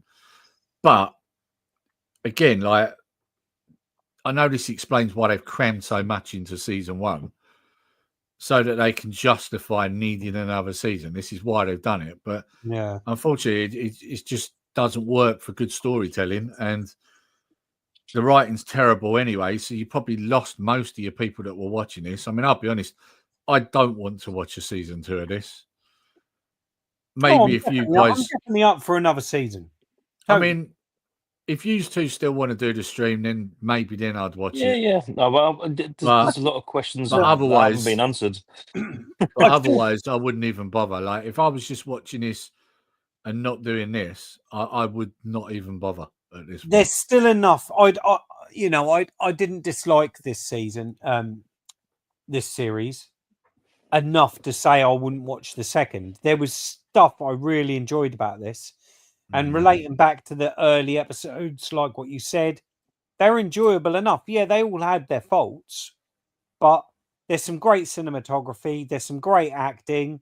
At times, I think the script has been brilliant, but at other times, it's been awful. It's got a base there, and I think I'm intrigued to see where the story goes further. I want to learn about the other 4 companies. There's enough there for me to want to see more of it. But I do get what you're saying. The last couple of episodes were really poor. See, for me, I mean, like I said earlier, style over substance, right? One thing I would say and agree with you on is it looks great for the most part, right? Yeah. With the exception of the lit Xeno suit, right? But for me, it's just a script. It's bloody awful, and so many plot holes, so many threads that then get dropped. They don't tie them up. Like just so many things that you kind of get sort of like baited with that don't happen. And just to get that ending, it was just like a real kick in the teeth. Like it was a very poor ending. But I mean, we did predict all of this, didn't we? Pretty much. I mean, although I was disappointed with that ending, we did predict it was going to end like that. Yeah. Because we thought there would be another season. Mm. Like, yeah. They could have done something really clever with this, and I feel like they just dropped the ball, you know? It just felt like it petered out. Like, it just kind of lost Yeah. momentum and just, yeah. It would have been better if they ended it with Wayland landing, Yeah. and then the attack starting, and then it just ends. Yeah, maybe. Or personally, what I would have done, I would have killed Boy Cavalier at the end of this. Oh, he needed to die. I can't believe he didn't die. I don't understand why they'd have him alive at this point. I don't point. understand why they imprisoned all of them in that room and still showed them all alive. What I wanted to see, Morrow promised he was going to kill him. And that's what I wanted to see. I wanted Morrow to kill him. Yeah. And that's how they should have ended it. Yeah. Maybe they're going to take him back to Yutani. Maybe. But then the thing is, though, judging by what Wendy and the hybrids are saying, in theory, they're not going to treat Yutani any different, are they? They're going to see them as being the problem as well. They're going to be an enemy. They see all humans as a problem at this point. So I just think it's really poor writing that in the same episode you see Morrow get captured and put in the same cell twice. It's ridiculous. Yeah, it does make him look pretty incompetent. If he would have got away, and then you would have seen Wayland land. Yeah. And then he gets back to them and say, we've got a problem. These hybrids are gone fucking mad or whatever. And then that would have built some tension for the end. Or the way you could have done it is that he beats Kirsch, gets away, kills Boy Cavalier, then meets up with Yutani. Yeah. That would have been better. Yeah, that would have been perfect. That would have been more consistent with his character. Yeah. You know? And he'd be saying, like, look, we've got to go back because I'm going to burn this place down. Yeah.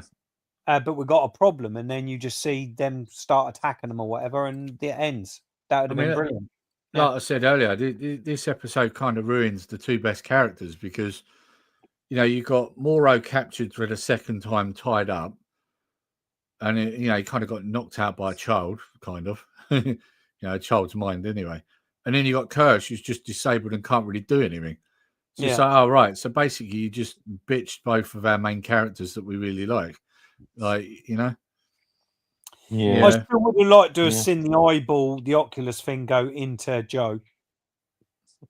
Yeah. I think just wish we could have gotten a bit of dialogue from, whatever Oculus went into. I was really looking forward to. Yeah, they teased you with that. Something that I might have to say. Yeah. They teased you with it, and then basically it's the old bait and switch, isn't it? You're not having that. I think what they've done with that as well is the popularity of that. From what I can gather, lots of people are in the same thinking of us as they love that alien. Yeah. And you never know, it might get its own spin-off. It was the star of the show, I think, in the end. It was the star of the show, wasn't it? At the end of the day. That's another thing they could have done. It could have even jumped into Boy Cavalier. Yeah, that would have been interesting. That would have made it even more interesting than what they actually did. Like, this is the thing, right? We come up with better ideas than these bloody writers do. Yeah. It was just such a powder puff ending. It was just like, the whole cliffhanger was all them battleships from Wayland coming in, and we're all supposed to go woohoo, but and again, like, that's all you saw was the ships coming in. You don't see them land. You don't see them, just ships. That's it. Oh wow, well, that's got me excited. Not really. No. Like, and then there's the fact, like I said, I mean, at one point I paused the episode because I'm thinking, like, is this a longer episode? That's what I was thinking at first, because I thought, like, seriously, nothing has happened for 20 minutes. And then I pause it and I'm like, no, it's a normal length episode. And nothing's happened in this episode. Like, what are they doing? And then, of course, when it does, like, pick up a little bit, even that was really disappointing. It wasn't exactly massively action-based at the end, was it? It was, just crap. Yeah. Oh, hang on, what's Martin saying? Could do a Littlest Hobo spin-off with the eyeball. Yeah, that'd be brilliant. Yeah, no, I'm up for that. I would watch that. Jumping bodies. That would be perfect. Yeah. The thing I didn't like as well at the end of that was the whole cheesy scene with the alien and the little alien on his shoulder. Yeah. And I just thought, this is My Pet Monster. This is just Yeah. turning the alien xenomorph into this fucking pet. Yeah, you turned it into a guard dog. Yeah. Yeah, it's basically worse made it and look worse. like a total bitch in its own show. Yeah. Just the more that went on, the worse it got. And that end scene, I just thought, this is bollocks. So now when you watch Alien and Aliens, it's like all you needed to do was talk to it and it would have run around and done what you wanted. That's all you needed to do. I just hope that it's going to snap and just go mental and just rip them all to shreds. It's got to, isn't it? But again, that's the other problem with this, though, isn't it? It's just a slasher. Like it's a slasher character now. Yeah. You don't want to take people for hosts or anything like that. No, it just wants to run on a rampage and kill everybody. Like again, they've turned it into Jason or Freddy or Let's just hope Leatherface. that the little one that it has got turns into a queen, and that's like its nest. Like that's where the nest's going to be on that island. Well, it'd be a problem if it is, because at that point, surely it'd stop listening to Wendy, right? Well, let's hope so. Yeah. I mean, that's what would happen if a real queen come along. It'd probably stop listening to her, wouldn't it? So the problem they've got is they've built a character basis here, where I can't see a season 2 working. Is they're still focusing on the characters that they've built in the first season. They've got to bring a lot more new characters into the second season to keep me interested, because I don't give a fuck about the hybrids. I don't care about any of them. Morrow looks pretty fucked up, and so does Kirsch. They're the only two I really give a damn about. And the aliens. You know, they've got to bring in some really good human characters in season 2, hopefully on Wayland, to get me. So, if you think season 2 goes ahead, which way do you think it's going to head? Like, if they do get a season 2, I think. Well, obviously, I think that will be the first couple of episodes will be all out fucking carnage on that island, and I suppose Wayland will destroy that island, I reckon. Well, that was what we thought was going to happen at the end of this one, wouldn't it? If it was to go that way. But it's got to happen, hasn't it? Because you can't have a xenomorph on Earth. So it's got to be wiped out at some point, isn't it? But this is the other thing, isn't it? I mean, you've only got 2 years to play with before Alien. Exactly. Yeah. So whatever happens has to happen before then, right? So, I mean, the other thing I've noticed with this franchise, like we've alluded to when we've been talking about these, is the amount of stuff they rip off from other films, other programs. You know, that whole bit when she's stroking the xenomorph's head, that is literally lifted out of Jurassic World, where Chris Pratt is stroking that raptor Blue. Yeah. Literally ripped straight out of that, like literally seen like shot for shot. Like, yeah. You know, the bit where she's putting her arms out, not letting it go near it, or them go near it, or it getting that go near them. And then she goes and touches it. And it's literally exactly the same as what he does in that. And it's not the only thing that they've done this with. They've ripped off so many things out of that. And you can tell that's where they've nicked it from, because in most cases they filmed it exactly in the same way as well. So I know I can't stop thinking about what Martin said. I want to see the littlest hobo in the Oculus going around now. That would be fucking brilliant. Well, let's be honest, there'll probably be a better series, better episode. Yeah. Martin needs to start. Martin needs to seriously write this series. Get it written, Martin. I'll watch it. Littlest hobo versus xenomorph. Or versus aliens. I was trying to find like a funny name for Alien Earth to take the piss out of it, but I really couldn't think of anything. Like, if I'm honest, I kind of lost all heart in it because of how crap the series was as well. So, but yeah, one that got like what's his name would call it? He'd probably call it Alien Girth. Alien Girth, yeah.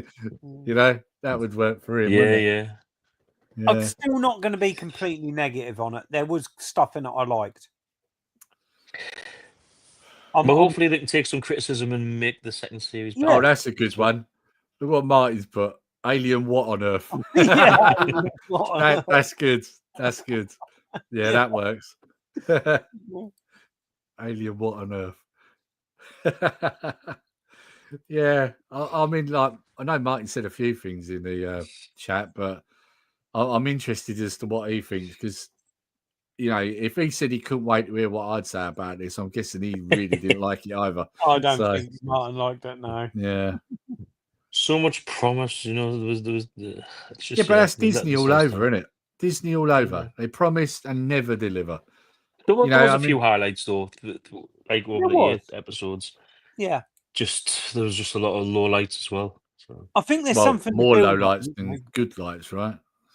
Yeah. yeah, Some of the greatest TV series, their first seasons aren't always the greatest. So Yeah, that's true. But I mean, the thing is, if you've only got like, well, at this point, only one guaranteed season, possibly another two, you've got to kind of hit the ground running with that. It's all right to have a couple of dodgy seasons when you're doing Star Trek and you've got 7 seasons ahead of you. Yeah, But you can't do that when you've only got like 2 or 3. You got to really hit the ground running, haven't you? Mm. And I don't feel this show did that at all. I mean, like I say, for the first 4 episodes, I had little niggles, but for the most part, I quite enjoyed it. But once it got to the Maginot episode, it's just gone on a steady decline ever since. I wonder if they do a second season, you'll see less of the xenomorph. Yeah, well, that'd be funny in itself, though, wouldn't it? It's called Alien Earth, and you see less of the xenomorph. Yeah, but there's the other aliens, isn't there? The thing is, right? I don't know. There's so many things that they could have lifted from the comics and done. Yeah. Because in the comics, there were things where they actually controlled aliens. It was done in a different way to how she's doing it. And also kind of made more sense how they did it. But the point is, they could have done something like that, which would have been like a million times better than this crap that we got here, really. Like, you know, turning it into a guard dog is just, it's just not good. But in the comics, they made an army of them in the comics, and they basically just drop them where they want to, and they go on the rampage. Yeah. You know? I don't get why in this day and age you just can't get decent storytellers. I just don't know what's going on. Well, you know why, right? They're out there, but why aren't they getting... I'll tell you why. I'll tell you why. These jobs? Because of DEI and wokeness, right? Because what's happened is all of these studios have all gone through and they've got rid of all the people that could do this because they don't agree with their politics, right? And then they fill them with a load of mediocre DEI candidates that can't do the job. And this is why you're seeing time after time shit scripts, shit movies, shit effects, so on and so on and so on. This is what it is. Mediocre people who can't do the job. Yeah. All because of politics. And so all the good people that could do this stuff, they're all gone. So you're left with a bunch of incompetent people trying to write or do a film, direct a film. Well, it should be on talent, shouldn't it? But it doesn't seem like of course it should. Of course it should. And, you know, this is why I go back, you know, there's a reason why I go back and I watch 80s, 90s and early 2000 films and TV programs because they were good. The writing was on point. Yeah, the effects might look a bit dated, but they were still done with good practical effects. Oh, totally. And they're a joy to watch. Most films I watch are from the set. I go back even further than that. Nerdy, I go back to the 60s and 70s. Well, yeah, me too. You know, Dirty Harry and all that lot. I mean, TV series, I constantly go back and watch Star Trek. I don't watch any of this new rubbish, but I go back and watch the old stuff all the time because it's timeless. Great storytelling. And it don't matter how many times you've seen it, it's still good. Yeah. This program, I can tell you now, I will never go back and watch this again. Yeah. Because it was bad enough I had to watch each episode twice to write the notes for this bloody stream. So, yeah, I will never watch this series again. Yeah, this is a hard pass. To be fair, I don't think I would either. Like, I must admit, I don't know, maybe in a few years' time or something, but Alien Earth has truly been the definition of mediocre. Yeah. Some good, some bad for me. I've been enjoying seeing the Xeno on Earth, but it hadn't been. Yeah. And then Martin's put still better than Romulus. Yeah. Well, yeah. I guess so. Way better than Romulus. I mean, Romulus had problems too, didn't it? I mean, you know, unlikable characters that you just want to see get wiped out straight away. You know, I don't get this whole let's make a film and everyone's expendable when you don't give a fuck about them. I don't get that Because the whole point is to draw an audience in and for us to give a fuck. And all the main points of Romulus, the best parts, were all nicked from films that did it better. Well, yeah. You know, totally. They were all nicked from Alien and Aliens and all the others that did it much better job of it. Yeah. Did you see the little line where the one about like going out somewhere and they were like, were those things running around? And I was like, oh, that sounds like a Hudson line straight out of Aliens. Yeah. Because she says something about getting off the island or something. She goes, I didn't sign up for this. It's very similar to what he says, isn't it? Yeah. I did notice that. That's when they, just before they get in the lift, I think she says that. That was, yeah. Yeah. What's this? Thanks for stream, lads. It's been my first time watching you and really enjoyed it. So I've given you a subscribe. Cheers, mate. We did cover all the other episodes. We have in the past done other Alien streams as well. And there's loads of other stuff like Knight Rider and Star Wars and loads of stuff. So if you go through, you'll see them all anyway. I'm sure we'll be covering all these other much loved IPs that are going to get TV reboot. Predator's next. That is a TV series, isn't it? It's not a film, is it? No, it's a film. It's a film. Oh, is it? I thought it was a series. I thought they were doing it. It's got a huge Weyland-Yutani presence in it. So yeah, that's like right. That. Yeah. So I'm worried where it's going to go now. I don't like the design of the Predator for starters. Yeah, it looks a bit bizarre. What they've done with the dreadlocks, like he looks very human looking, doesn't it? Yeah, and the thing is, we know they're not actually dreadlocks. So, and they're not hair. So why has it got a side fade going on where it's shaved the side of his head? Doesn't make any sense. Like, what is it? Just ripped him out of his head then? Because it's not hair. It's not shaved yet. Like, I just don't like the design. Yeah. I don't like the colour either. No. And the thing is, like, also, it looks like it's. How do I put this? It looks like a mentally challenged predator. Like, because I don't know what they've done with its face, but it don't look right. Like, you know, it looks like its eyes are too close together or something's going on there. It just doesn't look right. You know, it looked like it. You know, I thought I'd hear that sentence. That looks like a mentally challenged predator. Well, it does. It looks like it got born and dropped on its head straight away. You know, like that's what it looks like. Don't you think? Don't you think the face looks a bit weird? It's not ugly enough. Huh? It's not ugly enough. Compared to what you know what I mean? Its eyes look too close together, and its head looks all squashed. Like I don't know. They're falling into the trap again because obviously in this film the predator is not going to be bad, so they've got to make it more human-like. Because I think totally in this film that we're going to be rooting for the predator. So they have to make him more cutie looking, human-y, not so fucking badass. Yeah. Thing is, I mean, don't get me wrong, I didn't mind Prey. But look what they did with that Killer They're making Killers. a direct sequel to that, aren't they? Well, they're supposed to be. There's rumours. Yeah, there's rumours they're doing a sequel to that. But then I did that Killer of Killers, and I didn't like that. Like, the animation style, didn't like that. And I've not seen it. Jittery, wasn't it? Yeah, the juttering, like that. I don't like that style. No, it made my head hurt trying to watch it. But I mean, the first couple of stories were quite good, and then we get to the third and fourth one. I was like, I'm out now. That aeroplane one, that Second World War one, was terrible. Yeah, and then the fourth part where you find out that they're not honourable warriors after all.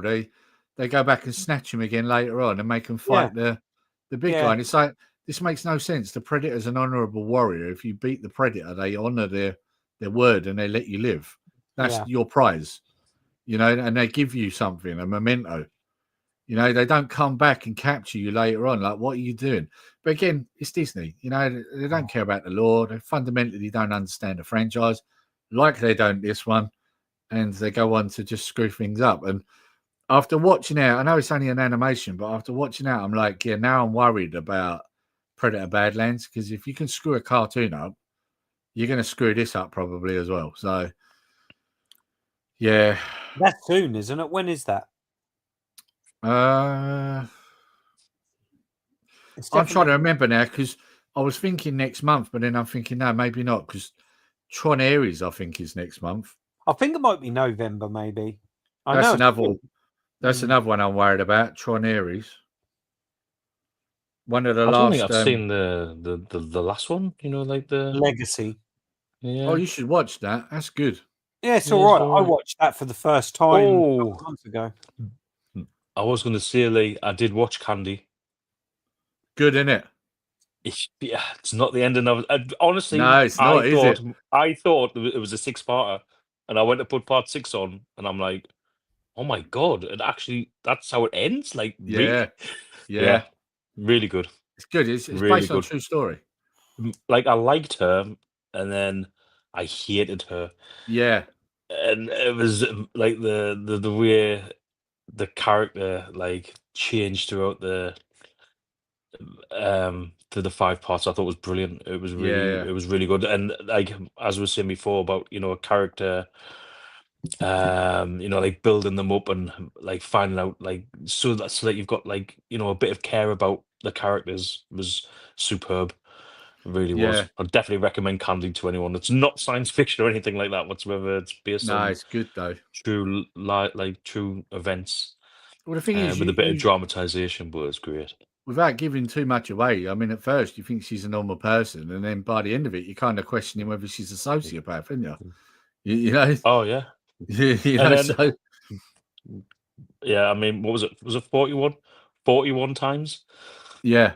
Yeah, that's like that. Yeah, that's yeah. I mean, you got to question whether that was self-defense, right? Yeah. But anyway, we probably should stop now because Yeah, otherwise that we was give a things good- away. So, in answer to Predator Badlands, it comes out 7th of November.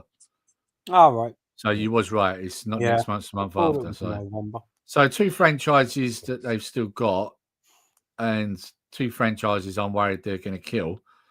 Is Blade Runner as Tron, well, the series. Tron and well, I don't know when Blade Runner is. I don't know what that is, but I'm sure it's at 2026. I'll be honest, I didn't like 2049, so I'm not too worried about Blade Runner. If I'm honest, they kind of already wrecked it. But Tron is one I'm definitely concerned about because I know that some people didn't like Legacy, but I think them people should go back and watch it because I think it's a great film. And it's a hell of a lot better than what we're getting now, for sure. So, well, Legacy was way better than the original Tron. Yeah, it probably was, to be fair. Because, don't get me wrong, I thought the style of Tron was amazing. Yeah. But I thought as a film, it was pretty poor. I just thought it was a weak film. Don't get me wrong. It was all right for its time. It was all right for its time, and it's still enjoyable. I like to watch it. When I was a kid and I watched it, I thought it was boring. I didn't really like it. Yeah, well, that's the thing, though. I think that film probably more suits an older audience, you know. But yeah, the thing is, like I say, for its time, it was good. But when you watch Tron Legacy, like you say, I think Legacy is probably the better film. However, I thought it was. However, you wouldn't have got that without Tron. So that's the other way to look at it, isn't it? So, but I am worried about Ares because, I mean, it's called Tron, and Tron's not in it. I was going to say that's where I was scratching my head because Tron's not even in it, is he? And the other worry is obviously it's Jared Leto, killer of franchises. Yeah, I mean, every time he appears in something, it tanks. I don't know. Wow, he's just been unlucky, and he's just been in some unlucky. He's a shit actor, like Morbius. Terrible, right? Do you know what? Do you know what? I can't. Suicide Squad. I thought that film was all right. Suicide Squad, worst Joker of all time. Yeah, it was a terrible. I'll give you that. He was a terrible Joker. He was in Blade Runner 2049, another film I don't like. You know, he's not got a good track record. He's a terrible actor. I really liked Blade Runner 2049. I love that. But if the trailers are anything to go by, what I've seen in the trailers of him for this Tron series, he doesn't seem too bad. But of course, that's little snippets. What's he going to be like for 2 hours? Don't know. We'll see. So I'll hold judgment on that. But he actually seemed quite convincing on what you see in the trailer. So I don't know. Maybe he's finally found a character he can do. I don't know. We'll see. But it is Disney, so I'm sure they'll find some way of screwing it up. So. Yeah. Of course. Yeah. Oh, before we do go, though, have you seen the trailer for the Mandalorian film? Yes, looks crap. It does, doesn't it? That just looks like a feature-length episode, doesn't it? Well, yeah. Yeah. Yeah. I was like, when you watch the trailer, it's like, so what is this supposed to be about then? like because you don't really know what it's about by that. I just think Star Wars in general, Disney have just It's killed crap. Yeah, it's dead. its style.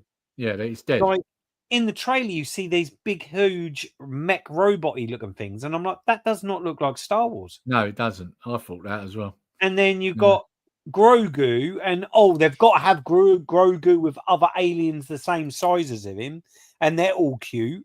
And I'm like, hold on a minute. Well, they were in the sequel trilogy, which is why they're they ramming them into this. And weird little sort of engineer things, weren't they? Isn't it Babu Frick or something it's called, isn't it? Yeah. Yeah. I was just like, really? I was very disappointed with that trailer. I thought, yeah, that's going to be shit. I'll be honest, I wasn't disappointed. And you know why? Because I knew it'd be crap. Because all Disney Star Wars is crap. Like, I don't know. I always have a little bit of hope with Star Wars. I don't know why. The only thing they'd done that was good was Rogue One, and you could probably say the first 2 seasons of Mando's. You know, the end of season 2 was great with Luke Skywalker. Yeah, that was brilliant. But you know, still, I could go without that and just have Rogue One and be happy. The rest of the stuff they've done is utter dog shit. It's all terrible. Terrible. Yeah. I mean, you think like they did Solo. That was the first Disney Star Wars film to ever lose money. Yeah. You know, even Ron Howard, who's a great director, and don't get me wrong, he did a miracle getting that film together in like a month. Oh, yeah. But even he couldn't save that film. Mm. You know, that tells you something. Disney needs to stop doing Star Wars. It's simple. Well, they just stop doing most stuff.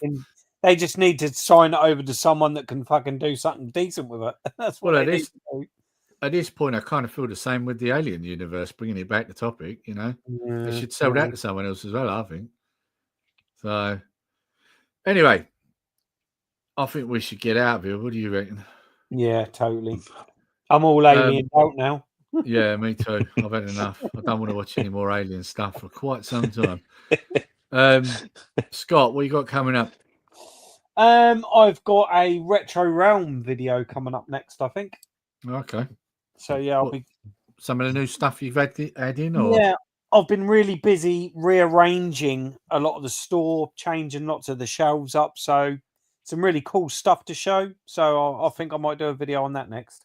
Oh, cool. I've been saying it for weeks now that I'm going to do a pickups video. I will do it, but it's just where we've been kicking these out quite successively. I didn't want to put it in the middle of it, if you know what I mean, because if you do, it don't get watched then. So yeah, I've just been waiting, and then I'll get it done. So I'm going to ask you, Paul, because it's polite to, but I'm pretty certain I know what the answer is. Have you got anything coming up in your January? Yes, but I'm just not going to tell you anything about it. Oh, really? So you have? No, okay. have I held? No, God, no.